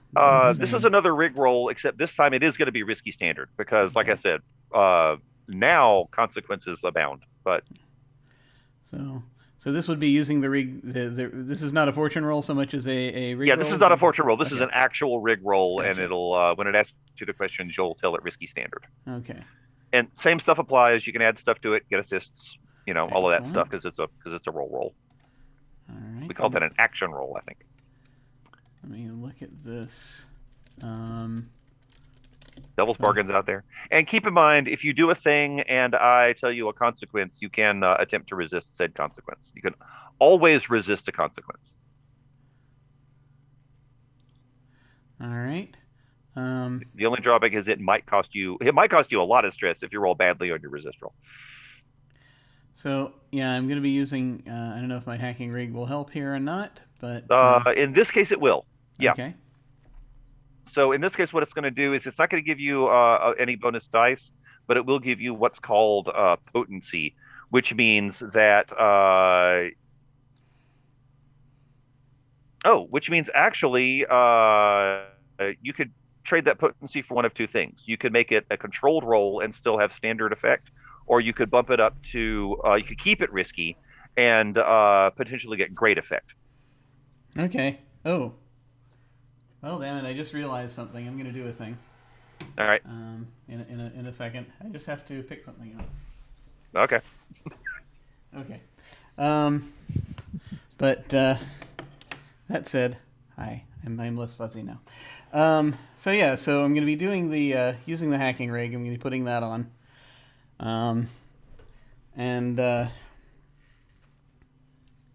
Sorry, I was distracted for a moment. I think I'm probably gonna. This is something I think pushing myself would help with. So I'm gonna do that. Okay, so that's one bonus die. And I still feel as though, strangely enough, I know we're in like the last hour, but I still, for some reason, don't feel as though it's Gambit time just yet. And does anyone want to help out, or is this, where shall I go with what I have? Mav can play some soothing music or something. Oh. Well, I mean, honestly, for that matter, Mav, you are not unfamiliar with equipment, so you could literally just assist on the scanning stuff if you want. Mm-hmm. I mean, sit beside him and look at some of the screens that he's not. Like If you wanted to frame it that way, yeah. Yeah. You can also play the soothing music if you like. Well, I have a Mav's feeling gonna that's just happening. Yeah. Yeah, Mav's gonna play the soothing music. Mav's always gonna play soothing music. For her soothing music though is death metal. Yes. Is to assist, is that one stress? That is one stress. Okay. Yeah, so I'll assist Tad, that other guy. All right, so that is 2 bonus dice. Awesome. I think that's what I'm going to go with then. All right. And I can't believe I forgot until now that I have these. So the hacking rig has a possibility. It comes with visualization goggles, it says. Yep. So I'm going to go ahead and put those on. Oh, nice. Hey, look at this guy. And just kind of Jim brings props. just sort of getting it in place, and it starts sort of glowing a little bit, and it's like, okay, here we go. And this is going to be rig +2, yeah? Yep. And risky. Well, it'll be risky great, I think. Did you land on that? It's I couldn't remember what you had said. The options are controlled standard or risky great. Controlled just means that the consequences will not be as bad. Risky means that the consequences are still, moderately, but potentially bad.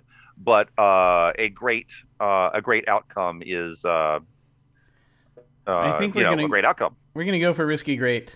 Okay. I think, because why not at this point? Yeah. All right, hit it. All right. So risky great. Here we go. And bonus dice is 2. Yep. Oh, that's a crit. Okay. Now here's the thing. It's not just a crit. It's a crit with a great effect. So, wow. All right. First off, what was your goal? Just flat out, like, at its core, what were you trying to do? I was trying to interpret this signal, try to actually basically break into it, find out what it is. Just basically, this is largely information gathering, but it's also pretty much just figuring out what it does, and if need be, I know if I want to go crazy with it, if need be, take control of it. But that's a separate. So basically, you've been able, okay. Crit plus great effect is going to be really awesome in this case. First off, you know exactly where it is and exactly what is creating it. Oh, and technically it was Mav's assist that gave you the crit. So let's not forget that. And you can actually use it. You can't take control of it yet, but you can use it to communicate back. You've got the frequency, and you can use it.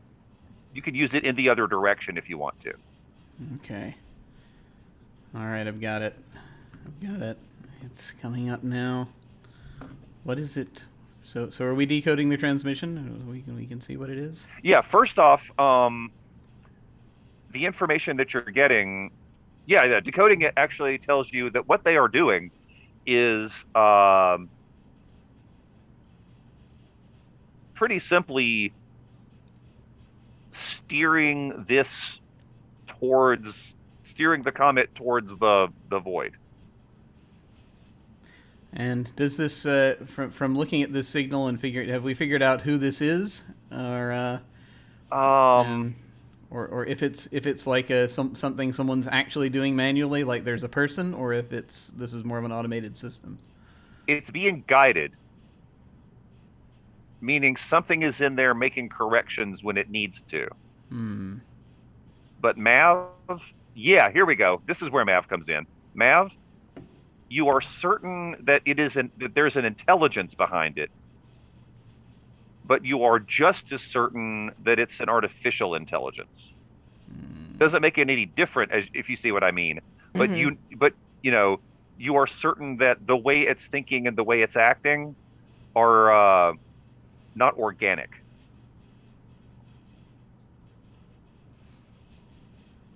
I'm used to doing therapy with Greg, so. Oh, fair point. Yeah. I recognize. You certainly do. Okay. So you've got a channel open to whatever's sending the. Not only is this the thing that is sending the information to the comet, it's also the thing that was that sent the probes towards the comet when it detected whatever you were doing, and it's the thing that was trying to hail you through the probes. Okay, so that communication is open now? It is. Yeah, you've opened a channel that way. So we can communicate with them, whoever this is. We also might be able to use this to send signals to the comet if we want to. Well, we should probably talk to it first. Yeah. Diplomacy's worked well for us in the past. Shockingly. Yeah. Yeah, strangely enough. Surprisingly. Astoundingly. So I guess like friends. Yeah, so Mav very confidently kind of takes that receiver and goes, hey good buddy, good guys, what's up? How are we doing tonight? There is what follows is a few seconds of silence, but it's the silence that tells you that a channel is open rather than that it's not receiving you. And then finally it says, "We have deemed you worthy." That's very promising. Worthy of what? Worthy of answering your questions. Oh my, we're honored. And then she kind of like covers the receiver. She presses mute on her Zoom call and says, "What are we asking? I didn't think." But the comet. I didn't think we'd get this far. So she goes, "So that comet, what's up with that?" The rest of the dragon protects the system. And is that... She mutes the call again. And I muted my real microphone in real life instead of saying that I did. That was commitment. This is method, okay. I am in a spaceship. Wasn't there like a monster or something living in space that we found some sort of evidence of? Well, yeah, I mean that. So you're not talking about the legends of the space dragon out here, are you? You're talking about. I am talking about the legends of the space dragon. Okay, well, actually, I don't know. Did Gavesha, did you tell us about the space dragon legends that you read in the book, or is that? I think so. Yeah. You did, yeah. Because I think that was the day that Quirk and Mav came back. Like, I'm so glad that there's nothing wrong with. Ah, yes. Well, So that's right. That's exactly what it was. Yeah, because that's the thing is that there have been two instances of potential big space dragon thingy. One is was the one that we heard about last session, but then before that was that incident where we discovered that there is something big moving in the in dark hyperspace. Yeah, That's when true. we were Those looking are- for Deck 14. Yeah, we just those are similar yet separate tales. We sort of mentioned it as a space worm type thing, but we don't actually know what it looks like. Could be the Okay, same thing. so we don't know that it is a legitimate, like, literal space dragon. We don't know for certain. Yeah, but there Okay. are legends. There are legends both here and let me rephrase that. The legends come from this system. The stuff that you guys may have found in the dark hyperspace lanes is elsewhere. Yeah. But yeah, I mean they could be related. I mean, they could be. Gemini Codex talks about the space, a space dragon, like there is an actual true, it space does. dragon somewhere. And, I'm just... And this is called the Breath of the Dragon. Like, I don't know if it's related, but I'm just throwing that out there in case it comes up again later. Oh yeah, Just gonna throw that out there. yeah. Yeah. Don't know if this is like this is connected at all to our worm friend in dark hyperspace on the east side of the map, but it maybe similar size, maybe depending on the because the space dragon in the legend is supposed to be like what around it comes out of a belt of some kind. Was that? Yeah, part of it, there's this area of superheated plasma between the two stars, and ships that have flown into it sometimes they don't come back out, and people blame the dragon. Okay. So the dragon comes from an asteroid belt. Like a comet. So what questions do we have for the comet masters? Like, how comet, why comet, what comet? Those are good starts. Yeah, like who are you is probably good, and then what? You could ask if What's up they with the know void? what they're protecting this system from. Oh, that's good. Yeah. I mean, it'd be great to know what's in what that thing in the void is, and if it's bad. So Mav unmutes her Zoom to Zoom call, and says, "So what's your deal? What's going on with the void? What's going on with the comet? Who's in danger? Can we give suggestions for who should be in danger?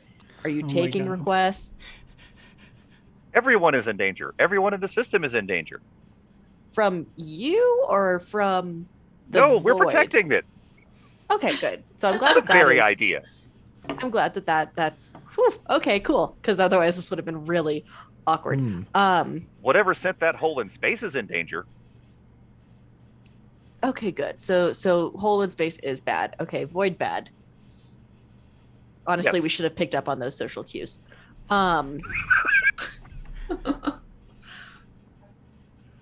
So what were our other questions? Like what should we do? How can we help?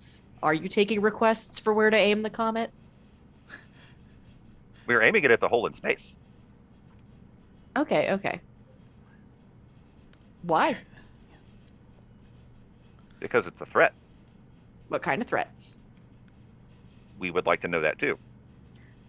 But is smashing it with a comet a bad way to gain information? It's very much a break first, ask the corpses later situation. Yeah. That's true. Okay, good talk. We are operating with the tools at our disposal Where did you get those tools? from the progenitors. Like your is that Mav covers the microphone again. Does that ring a bell to anybody? Is that Progenitors? like a precursor thing? I'm Yeah, I assuming. mean, Yeah. Okay. She uncovers the That's my microphone instinct. again. So y'all There's a don't button right there you could hit. talking like that's a good way to get hit. Oh, okay. Fine. I'm on edge. I'm sorry. You're Over right. here. I'm reacting out of stress, and I apologize for my words. Apparently they're playing Crash Bandicoot in the living room, which is why we hear screams and someone just yell, "Yes, please destroy." Nice. Although it is good ambiance for this moment. I was gonna say. So Yeah. definitely kinda a plan working. to Yeah. That relax. actually works. Yeah. Kind of working. Mav just kind of holds the microphone out and is like, I feel like we have a who else has questions? Who are you? Defense emplacement 194.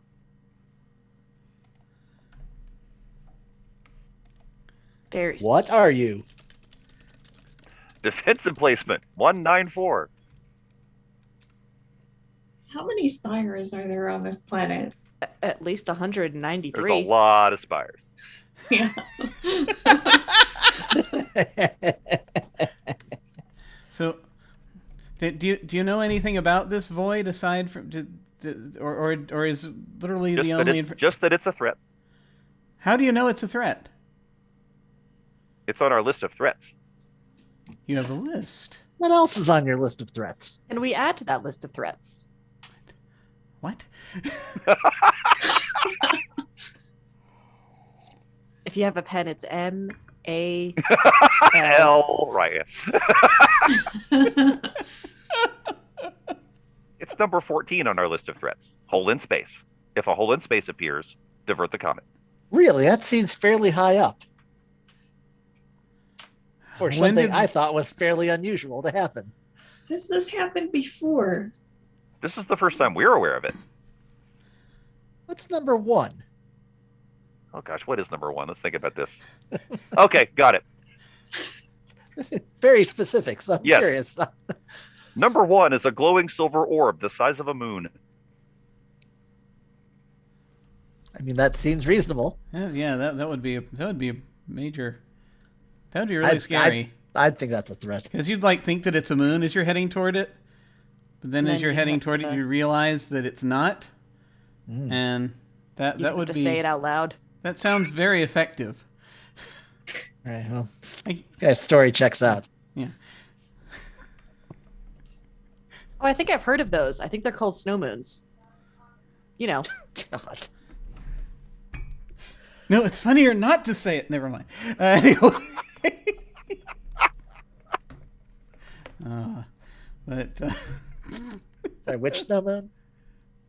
Oh, that snow moon. We have a question for you. Oh, please. dear For the God, love of please, God. yes. Please. Most people can't communicate with us. You're impressive. That was a statement, not a question. The question is, Indeed, it was. The true statement. Do you know what's in that void? It shot at us. Well, not at us. Well, okay. Well, it's it shot at Spencer. the probe. Spencer's one of us. She says, having tried to send him to his death multiple times. No, we didn't send Spencer out. We just shot said at the probe. we Not a sent probe, Class that's what D they're probe. for. It was not. That's That's true, right, but that's still, right, that's right. it was a thing you sent. You're right. It shot at a probe. Yeah, though there's a planet on there. It's got some of the similar technology, it seems, to the comet.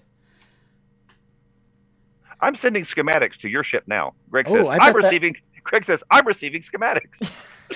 There was a technological planetoid inside there, like maybe a large silver home the size of a moon, maybe. Greg actually, like, on the holo dear. projector in the bridge, shows exactly the thing that your probe detected. Yeah. Okay. Yeah. No. Here we go. It's roughly moon sized. It's roughly.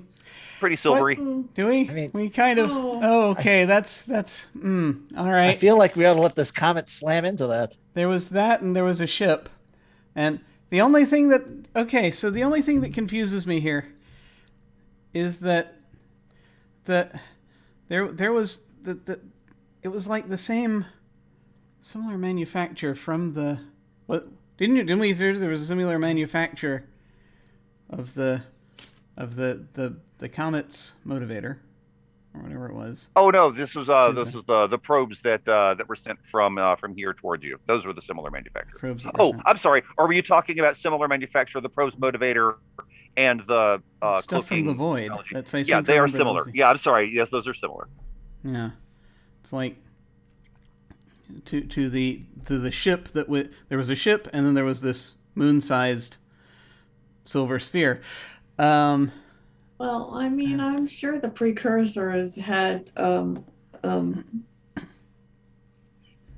disagreements amongst themselves, just like we do. Okay, should we go ahead and just send this down to the ice AI? Should we go ahead and send this to Your telemetry, is that what you mean? yeah? Should we send this information down to DP 194? See why not? Can I call you DP? Is that okay? That is acceptable. Okay. You are worthy. Thank you. I appreciate that. It's been a very long time, really, and I didn't hear that a lot growing. Never mind. So yeah, no. So We'll talk about this later, Coyle. Yeah. No, it's a long story. Should we send? So no, should we send? And he'll press the button to turn off the mic Yes. for a minute. Should we send this down to DP? Is there some sort of like insight check we can do or anything Yeah. to sort of gauge whether these Well, are if actually anyone can trustworthy? insight check an AI, it's Um, you, Doc. Actually, yeah, Mav, you are uniquely equipped for exactly this because, as you said, you've been literally working with AIs Fair enough. or AI.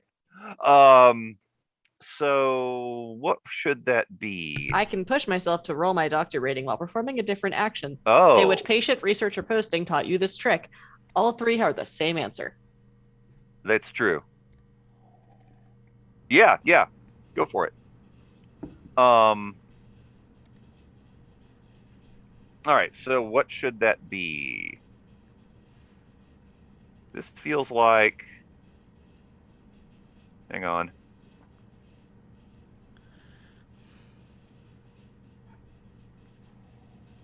Yeah, it's going to be your doctor rating. You're 100% right. Okay. Pushing yourself is 2 stress, correct? That's right. And anytime you push yourself, even if it's for the I'm a doctor, not a etc., you still get the benefits of pushing yourself, meaning that you can add a die to your roll because of that. Okay. So right now it's doctor plus 1 die plus anything else plus any of the other stuff that can be added to it. Okay. And this will be, let me think about this. This is going to be controlled standard though, because this isn't a huge risk, but there is some risk to it. Yeah, we're just kind of chilling right now. Yeah.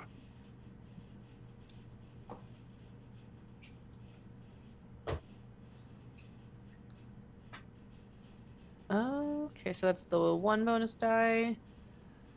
And then, unless anybody wants to help out, I will submit.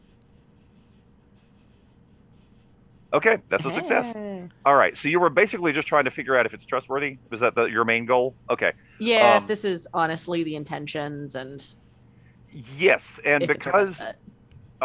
because you are aware that you're dealing with an AI, you believe that it is acting entirely according to its programming, and that you feel that it is capable of lying, but it's not doing so. Much like Greg. Greg rarely lies, though he does sometimes think it's kind of fun. But the you feel like it's telling you the truth, as it knows it, obviously. Okay. So she says, I mean, I don't sense any dishonesty in this. I don't feel like this is coming from I feel like this is coming from a very, genuine place of ones and zeros. So I guess, I mean, if we send this down, I mean, it can't. I don't think it can. If the comet is all it can do, then I don't think it's going to change anything that it's doing right now much, aside from. But it might give us more information. Yeah. You think? We can also try talking to whatever's in the void. We could. Although do it that. might just be safer to wait until this comet hits and then be the first ones to scavenge the pieces. Hello, Bebop. That does sound very. That sounds very mercenary. And I guess we do. We were only contracted to find out what the deal is with this comet, and I think we found out what the deal is with this comet. That's fair. We could turn around. Strictly speaking, yeah. We could go home. I have absolutely It's no a sense defense system for an ancient AI, and it's attacking a big old void.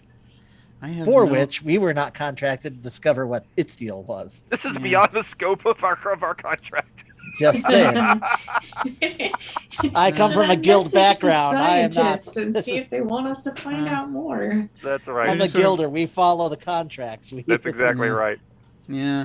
I'm gonna talk to my foreman about this. Yeah, I mean, getting into a precursor versus precursor fight doesn't sound great. Sounds like a great way to die. Yeah. Sounds like hazard pay. But I mean,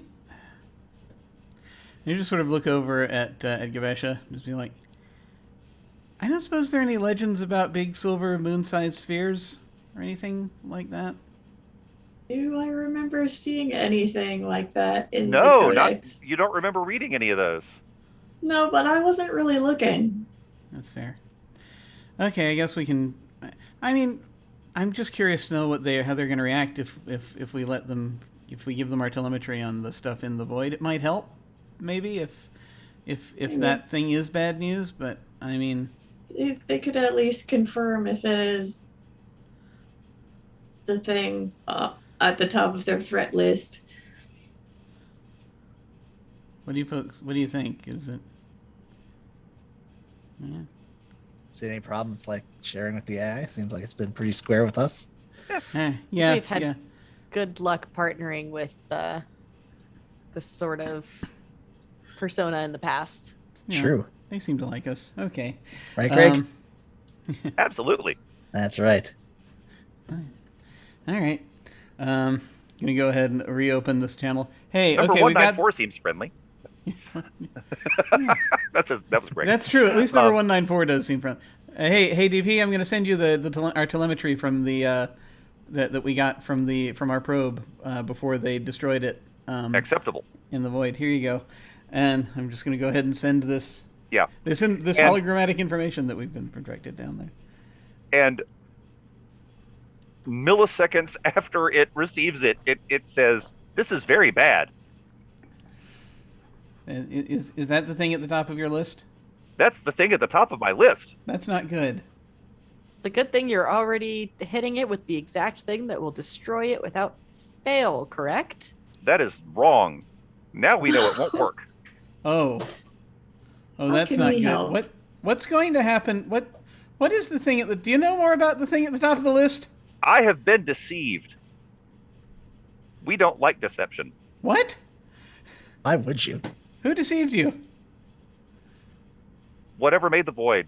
We don't have that information. But we've been deceived and we're angry. This is That a is trap. valid. They just want the comet. Oh, Oh, we should. what's Can we You know what's redirect the comet? I have coordinates for you if you need to redirect it. oh my god. Yeah, that's a great idea, actually. Mav redirects the coordinates of the MacLeod ship. Just sets it off. Two birds, one stone. Yeah, I'm trying to think. Consort or Okay. sway. That is entirely possible, but how are you going to convince it that that's the enemy? I'm not saying it. I'm not saying you can't. I just want to know how. They're probably the ones that sent the void. I've read about this kind of thing Oh my back god. when we did that job, you know, That's not bad. against them. In fact, I heard him talking about it when you're in port. All right. We don't have to do that because now that I think about it, there are other ships around the MacLeod ship. There are other Yeah. things around, yeah. That's Um, true. Mav isn't This that thing dark. causes a And lot of they collateral could damage. move out of the way. It's true. The thing is, Can we? the comet's only moving 100,000 miles an hour. Can we Anyone can dodge there. slingshot it? Anyone in a ship. Yeah. Can we slingshot it back into its orbit? That is possible, but the threat remains. And we keep Okay. What? Can you tell us more about this threat? Do you know now that you know what it is? Do you know? Can you tell us what's going to happen if it's still there or anything? If we could or- remove the cloak, we could destroy the sphere. Okay. How do we remove the cloak? We don't know. Is this Is it cloak a made button of like? zipper? Quick question. Is this cloak made The of? cloak was disguised as something else. The cloak was disguised as number 14 on our list. Whoever did this is clever. Number 14, I suspect, is a type of space that we can't really see into. It's kind of connected to dark hyperspace, I think, possibly. Does that seem sound to you, DP? One moment. We can find nothing to contradict this opinion. Anyway, sorry. I probably shouldn't start talking shop. We'll be here forever.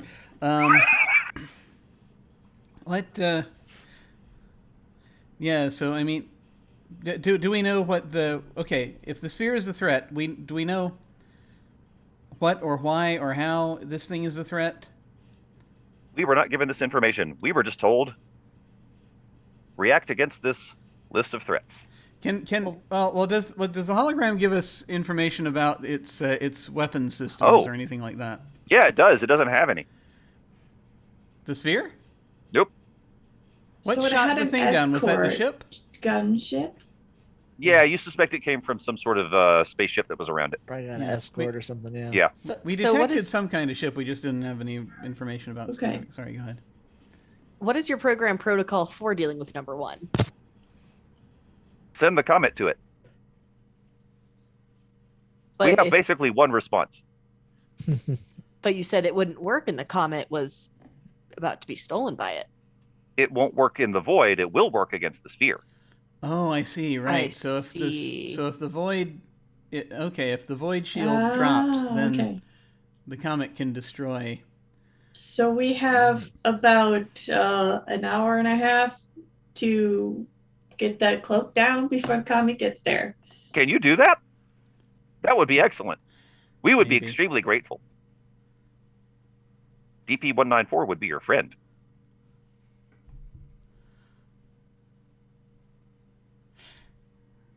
Going to If go we ahead. could figure out what's generating the cloak, we could shoot it.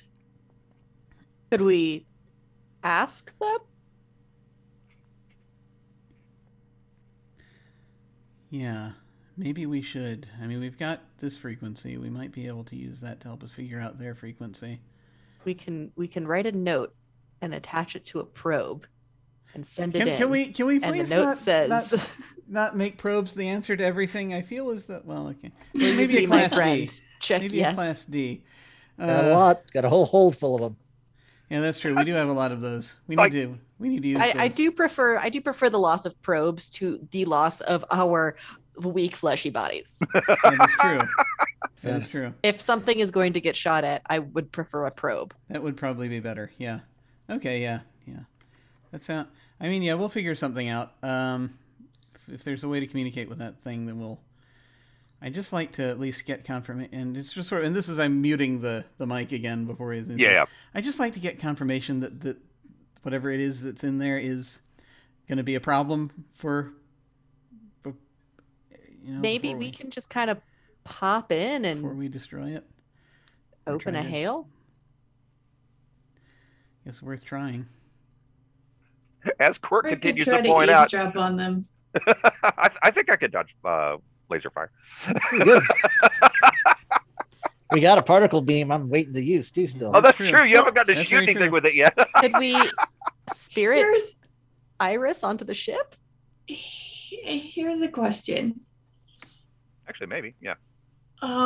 If I work with Greg, Mm-hmm. could I extend my way shield to encompass the entire ship? Yeah, you could. Okay, so I there's would that. tell you what. That's not even going to be a roll. I'm just going to make it cost 2 stress. Okay, It's So- basically pushing yourself to use that power. so we don't have to dodge the laser fire. So that might help. Does your way shield work like the void and make something invisible? No, Ish. it's meant to deflect blaster fire. Could you way shield the comet? I could try. Because I have tricked things into thinking we were elsewhere before. Actually, Greg can do that. Yes. Greg If we can- go in, Greg can change This- appearance. yeah, and if we go in at the same time, if Greg could change appearance, if there's 2 comets going in the same time, Boy, it might buy time for the comet to do what it needs to. But we need to get the shield, the cloak down Yeah. before the comet gets there. Fair point. Fair- Okay. No, that's right. So Yeah, am I you- hearing make yourself look like a comet so it confuses the thing because now it's 2 comets? Is that what's on the table? That was because I forgot that the we need to get the void Okay, shield gotcha, out of the gotcha, way. okay. You can still fly in, but yeah. Yeah, so Iris could way shield. Okay. Yeah, like I said, that's just like 2 stress. To like you're Yeah. basically extra Yeah. pushing yourself in order to do that. I just So like- yeah, you could do that. I just Yeah. like go in and find out stuff and then Yeah. react to that stuff. Fair point. Okay. Right. And yeah, the way shielding will protect you. You know exactly what blew up the probe, and the way shielding is designed to deflect exactly that sort of weapon. So actually, you would be in good shape. Now it's possible, of course, something else might happen, but you would be protected from things shooting at you immediately. So yeah, Right. that would help. Okay. We All might right, you also wanna need do that that? on the way to the void, given that time. Well, you has may. elapsed Yeah, also. exactly. Yeah, Yes, that's true. that may be what Gavesh is doing, if that's the case. But yeah, you could do that. Yeah. I might also try to see if I can project into the cloak before we get there, so I'm not trying to multitask unless I have to. Right. Okay. Yes, you can do those things separately from each other, but obviously not at the same time. Yeah. So you could do some projection and kind of look around, as it were, and then you could like retreat and then do the shield. Okay. Yeah. The projection thing's just going to be a.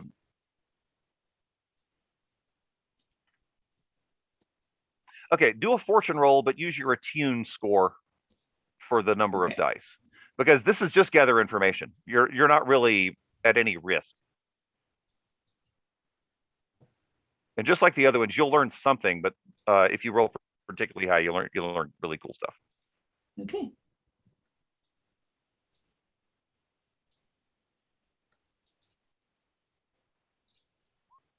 That'll do. So 6. Okay, 6 and a 1, but the 6 is what counts. Okay, so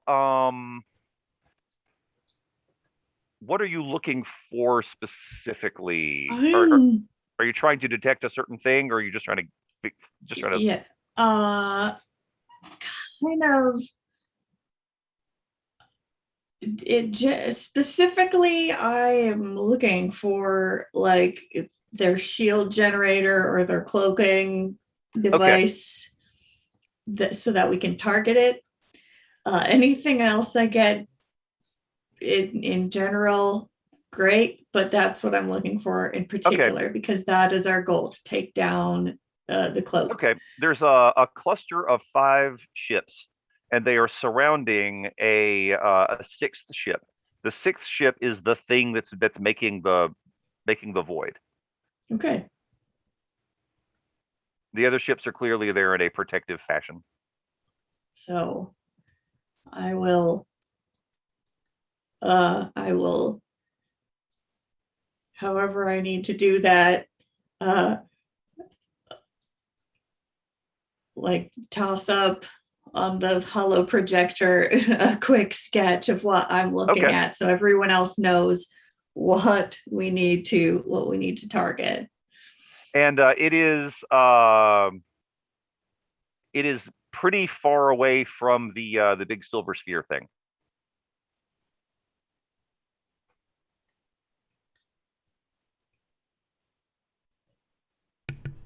Also, now that you're looking around in here, they seem to have done some sort of space folding thing in which it's not dramatically bigger inside than it looks from the outside, but it is notably bigger.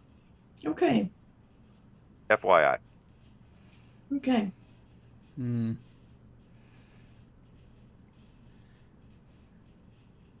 They're doing some fun quantum stuff too. Oh, cool. Oh. I mean, it was, guess, foolish of us to think that we're the only ones that do it. That's true. Yeah, we just figured this out. I don't suppose. No. Greg, do you know them? Do I recognize any of these ships? No. Okay. These are not ships that look. Yeah, you haven't read about them, and they weren't specifically mentioned in any parts of the Gemini Codex you were reading. Do I get a sense that this is precursor tech? You think it is? It is. Okay. They are similar in design to that really big ship that you guys pulled a bunch of stuff off of. Okay. Like similar enough that you believe that they were made by the same people. Mm-hmm. Okay. I will relay this to the crew. So it does seem like precursor ships, but beyond that, I have no idea who they are. Yeah. Were the ships in like an evil formation in particular? Were they in a friendlier form? I don't know. They were definitely. They did not look friendly. There's 5 of them in a boy band formation around the 6th one that they're flanking. Yes, they're flanking the cute one. Okay, so I guess can I recommend that maybe we could go in, sort of find out if they're bad. Yeah, we could try to talk to them. We've got if they're bad for the universe, take out the cute ship in the middle. We could hail them first. All right. So you're flying in, and Gavesha, you're doing the way shield thing? Yes. Okay. And just in case they shoot first. Yeah, flying in is super easy. Nothing, no big deal on that one. You don't even feel any sense of translation or anything when you go through the barrier. And now that you're in here, it just feels like normal space. It feels like you're flying around in a regular old, space area. Though sensors do detect the edges of the field. Interestingly enough, there are only a few entry and exit points. You just happen to have. This one was pretty obvious because it was what's interfacing with this part of the system. Also, it looks exactly like what was described before. You've got those 5 ships. 3 of which are currently shooting at you. Their lasers are bouncing off the shield. Okay. And you've got that big silver thing with some of the pointy bits sticking out of it. That's over there. And honestly, that's about all that's here. So are we Talk trying fast. to talk? Pew, pew, pew, pew, pew, pew. So I guess we open up a hailing frequency. Okay. Is this the plan? That's all we got. Opening frequencies. Get that said gun Greg. ready. And Hey, hello! Please stop shooting at us. no, die. Pretty direct. No, Greg says that was rude. that was. Hey, Yeah. hey, man! Who hurt you? I'm just coming in to check in. It looks like you're putting up. We all put up walls sometimes, and I know we like to hide our true selves from the outside world, and we're gonna put up, whatever airs or voids we need to really protect what at the heart of it is a child. I'd like to speak to that child now. That child has grown into a warrior. You will die now. I think we should start returning fire. I think just really exasperated because I'm sorry, guys. Can we find something that's projecting the void shield on the surface of the ship? Yeah. I Yeah. can It's the one in the middle. Number 6. Okay. I do have a new Fire away! I do have a new my new ability. Oh, Oh yeah. So math. Look Mav here, buddy. says- Skill or whatever it's called. Hey. And then she realizes that she's not scary, but she's gonna pretend. yeah, She yeah. has that special ability now. And a neck tattoo. She's been around scary people. Yeah, she's been around scary people, so she kind of puts on the airs of all the scary people that she knows, and she says, listen here, matey. Listen here, bucko. I know you think you've just walked into something easy, but I don't think you understand the full force of what we have. We are not trying diplomacy for us. We are trying diplomacy for you. That's not bad. I'm going to Greg, give you that's to the your cue count to of look scary. I'm All going to right. give you to the count of 3 before we just open up a whole can of whoop ass on ye. And then she mutes the microphone and says, Greg, what scary things can you turn into? Oh, Because Greg can change Greg's Yeah. appearance. Greg What's the says. scariest thing? Okay, so the question here is, Yeah, hang on. Greg says, I've got it. And you don't know what Greg looks like now, but it's going to give you a bonus on your roll. So, Okay. So that's plus 2d. yeah, so you get the normal +1, and this is gonna be Commander Sway. Let's see. It doesn't matter because you have the same score in each one. Command. This feels like Command, actually. This feels like trying to order them to basically back off. Mm-hmm. Okay, so do a command roll and then add your dice, add your bonus dice. So Is it'll that be risky? yes, it will be risky because if they see through it, and by the way, once again, you're dealing with AIs. So if they see through it, there will be some consequences. Other than that, yeah, that's All right, risky standard. risky standard. Okay, and then 2 bonus die. Yep. Okay, that's a partial success. Holy crap. So let's think about this. Partial success, which means... All right, you were trying to get them to back off, which they do.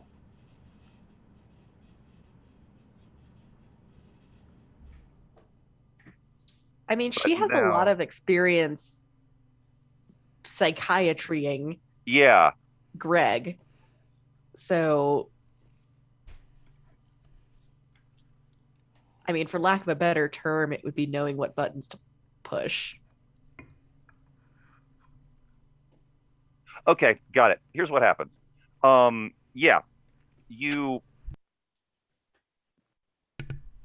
You shake them up to the point where they believe that you are massively outgunning them, and you're going to do something terrible to them if they keep shooting at you. So they stop shooting. Oh, got it. I got it now. It scares them so badly. Here's what happens. All 5 of the ships connect into a star shape. There's your evil formation. Yep. They move away from the 6th ship, leaving it open for, I don't know, some pilot to shoot at. And then they come over here, and what's happened is you and Greg have freaked them out so much that they have turned into basically they've turned into a cornered animal, and they're about to unleash something really, really bad at you. But they have to combine to do it. Yeah. So seeing this map is just like, okay, well, that's my job. All right, this one's on y'all. You got guns. You got magic powers. You're good at fixing shit. Greg, my boy, you're good. I'm out. I did it. Did you get any good idea job? Who they are or what they want? Nope. Are they just? They're just warriors. Yeah, go team. Yeah. Greg says, whatever they're powering up is going to punch through the shields, though. Okay, well, yeah, we can't have that. I think it's time to fire away. Okay, yeah, was that going to be scrap? Is that scrap? Or is it helm? That is scrap, I believe. I'm not sure now. See, it seems to be shooting ship's weapons ought to be helm. I'm not going to argue that. Yeah. I mean, honestly, that's a ship thing. Do helm. I think if you're shooting a blaster to be scrap, so make it helm. Helm. I am definitely going to... We have a gambit sitting around still? We got 2 gambits. Yeah, so throw in a gambit. Yeah, I'm tossing in that gambit. And what the heck, I'm going to push myself. You might as well. So that's 2 dice on that one. And hang on, let me look at one more thing before you make that roll, because I need to check one thing to make sure I remember it right. I'm going to push myself extra, so I get +1 with Leaf on the Wind, so I get +1 effect and +1 die. Ooh, yeah, okay. So are you spending 3 stress to do that? Is that how that works? That is correct. Okay. And then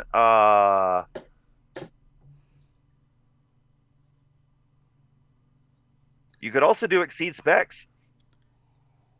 I'm going to exceed these specs. Nothing says you can't. I'm going to damage. I'm going to have damage the transponder spoofer, since it seems kind of... Yeah, go for it. You might as well. Not really getting a lot of use right now in this instance. Not currently. Yeah, you're right. Okay, all right. So that's 3 extra dice plus 1 effect. All right, so that's going to be risky great. Risky. Great. All right. Been warming up these this particle cannon quite some time. Yep. Okay. Wow, still partial, that's not as impressive as I wanted. It's not as impressive as you wanted, but it's still a partial success, which means the good news is you blew up the thing. You totally blew up the oh my gosh. Okay, here's what happens. You blew up the generator, which means you are no longer surrounded by the void stuff. The bad news is, oh, okay. This is easy. The bad news is when you were exceeding the specs, you also blew out your particle cannon. Oh no. Ooh. So the particle cannon is now useless. Well, those afterburners are still useful, right? Those are those are good. That sounds like time to use those. I think it might Alright. be. Turn right around. So that means, hang on. That means the super weapon that the ships have turned into. If you're hitting the afterburners, they will fire, but they will miss you because you are now no longer where they are aiming. Yeah, I'm bugging the heck out of there. Okay, what's your destination? Not here. Literally away from Away shooting from the thing. comet that's heading towards the ship now because now that the shield's down. Yep. The comet First off, comet. Secondly, super weapon. Okay, yeah, gotcha. away from this whole damn thing. Okay, now As we're flying away, can Mav be like, and if you want to shoot back at us, here's our transponder and coordinates, and send them the stuff for the MacLeod. I like your rules. dedication. Haha, MacLeod rules. You're assholes. Come shoot at us. Okay. So let's see. Yeah. You're still in system, so you see the comet utterly wreck itself against this sphere. The super weapon that they turned into might have been able to destroy the comet before it got there, but it just fired at you and hadn't recharged yet. So you've got a damaged ship, a very tired mystic, and a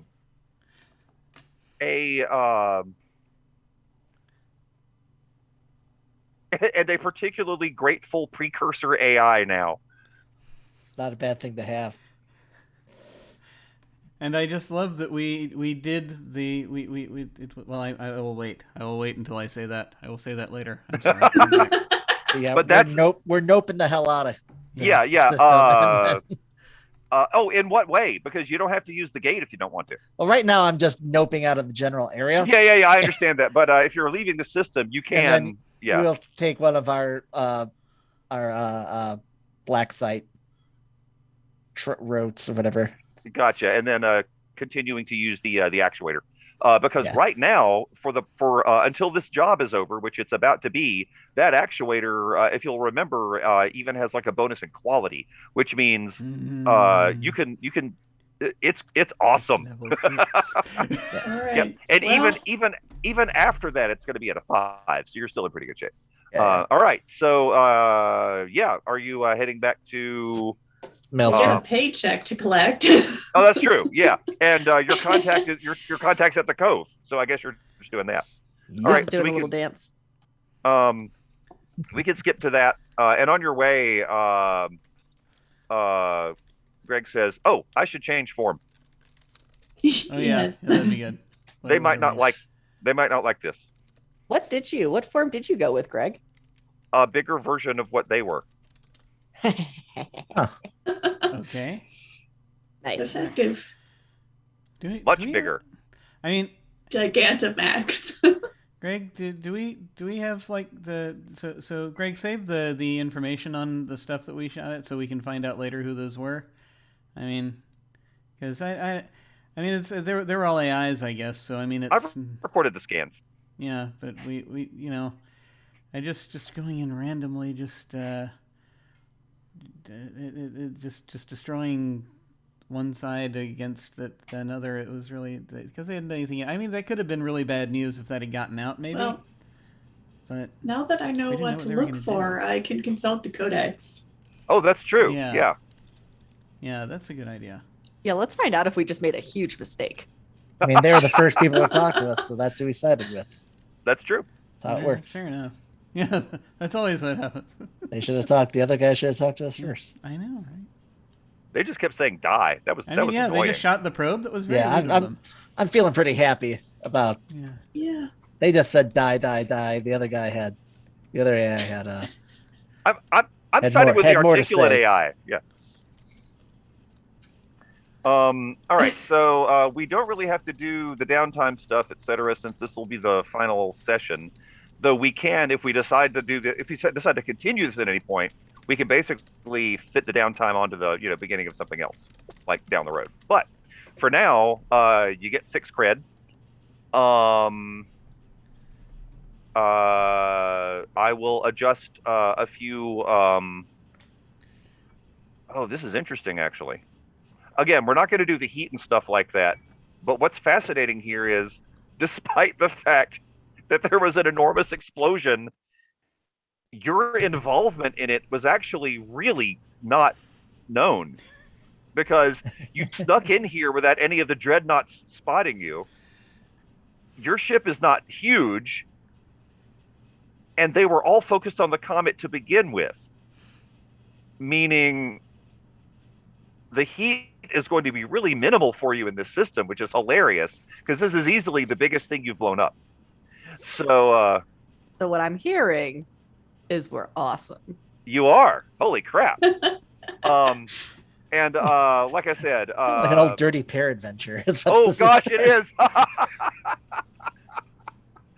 Yeah, you did. You actually managed to basically blow up a moon. So yeah, you're right. This is sort of Kay and Yuri, isn't it?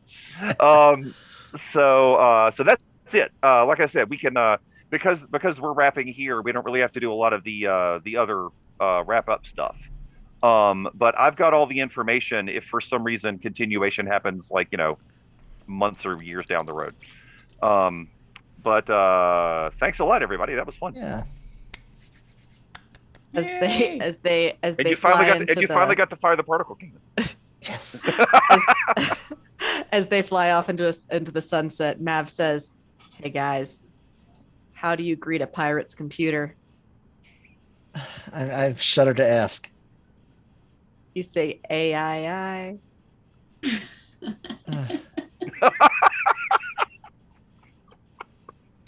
And then she just leaves.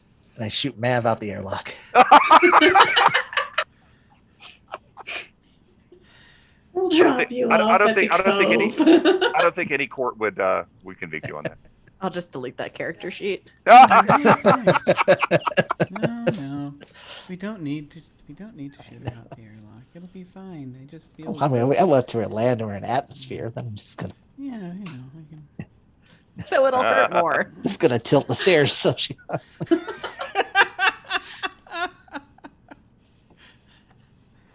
True. Yeah. Cool. All right. It'll be fine. And since are we ready to wrap up? So I think so. Let's do it. All right. Can I just say that I think that I was very pleased that in the end we I think lived up to the title of this campaign by just basically our solution was to annoy the heck out of the adversary until it was so distracted that something else took it out. That was pretty much. You're right. You're exactly right. We are the Untitled Space Goose. Yep. You stole its slippers and honked at it until someone else cut its rose in half. Exactly.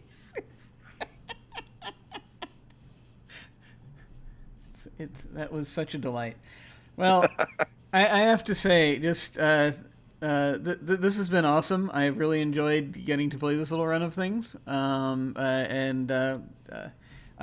There's always the cool thing about this is that the way it is that there was the story accordioned out, and so there's so much stuff that was not to be delved into, but that it was not delved into. But it was really fun, and I really appreciate Brian. I really appreciate your bringing it to us, and I really I was very pleased to get to play this game with all you folks. This was a lot of fun. I loved everyone's characters. It was great. So I guess we're going to go ahead and do our outros. And so we shall go around and say goodbye to everyone. And they can feel free to plug anything you like. Tell us where we can find you. And any final thoughts about this session or the campaign or any favorite moments or what have you. We're going to, I guess, as usual, Brian, do you want to go first or do you want to go last? I will let you choose. I'll go this first. Time. Okay. Yeah, I'll definitely go first. So we will start. I'm Brian Cooksey. I think the main place you can find me is either on Twitter at Becklam or on the Armor Goes Clank podcast. Thanks a lot, everybody. This was fun. Thanks for staying late. I appreciate that, so we could get it wrapped up. Thanks to both viewers and players. The thing that I liked about this is we did a one shot of this on the channel, which we kept, which was the Sun Eater thing that has been referred to, and it was fun. But the thing that I think specifically this game and like Blades in the Dark and some of the other Forge in the Dark things really shine when you get to do multiple sessions, because then you can see how things flow. You've got the downtime, you've got the way things kind of fit together. And as you can see, this specific story could easily have continued on a few others. So, but anyway, I'm really glad we got to do a short campaign of this for that reason, and just that was great. Thanks for I loved everybody's characters. I love the way you played them, and I will play anything with any of you at any time. Thank you. Yay! Awesome. Thank you so much. This was just also so much fun having Greg as our kind of fifth member. So much we still don't know about Greg, but it was awesome. I guess now we're going to go over to Josh. I'm Josh Burnett, artist, game writer, guy. I mostly live in DCC adjacent spaces now. You can find me at BernieTheFlump.com. Bernie the Flump on most of the things. I am not on Twitch. Or you can also look up my stuff at JLHB Polytechnic. I really enjoyed the game. I'm glad that I finally got to play a long form Powered by Darkness game, much less Scum and Villainy. I enjoyed playing with everyone. I really thought we had a really fun, quirky crew that worked together while still being a little, odd. So yeah, I look forward to playing with any number of y'all sometime in the future. Yay! Awesome. Thanks so much for joining us. That was very cool. I'm very glad we got to actually play together on the same side of the screen. Yeah, that was very cool. First. Yeah. I think it is. There was like a. I think there may have been a Numenera one shot we might have done before. I thought you ran that, but yes, you're correct. I wasn't a Numenera game with you. Yeah. I can't remember if you ran or played. I can't either. Time so much, but that was awesome. I really. What is time, man? Yes, it's flat circle. That's what it is. The laws of physics are things meant to be bent. That's apparently. Or what I've learned. Suggestions of physics. Yeah, just suggestions, really. Let's now head over to Brittany. This was awesome. Yeah. I loved finding unorthodox solutions to unorthodox problems with everybody. And I don't think any session went the way that any of us thought it would go. And that's always a lot of fun to play. And it was really fun to play in a sci-fi setting as well, which this game is it's a really good game. I know someone was, Unstable Deus said that they were going to buy it as a result of having seen it. And I'm probably also going to be doing the same. This was a really cool game. I liked the mechanics a lot. If you want to see or hear more of me, you can find me on Twitter at ThatDamnDruid, on Twitch at ThatDangDruid, and on TikTok as Hobbit Garden. Yeah. Yay.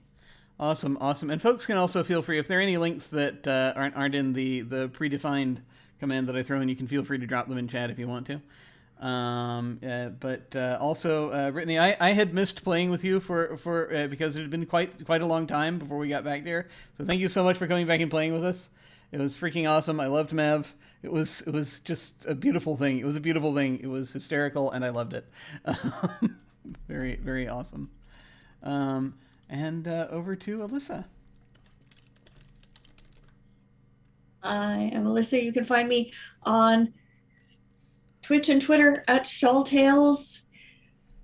I don't really have anything to plug, but watch my social media. Things may pop up in the future.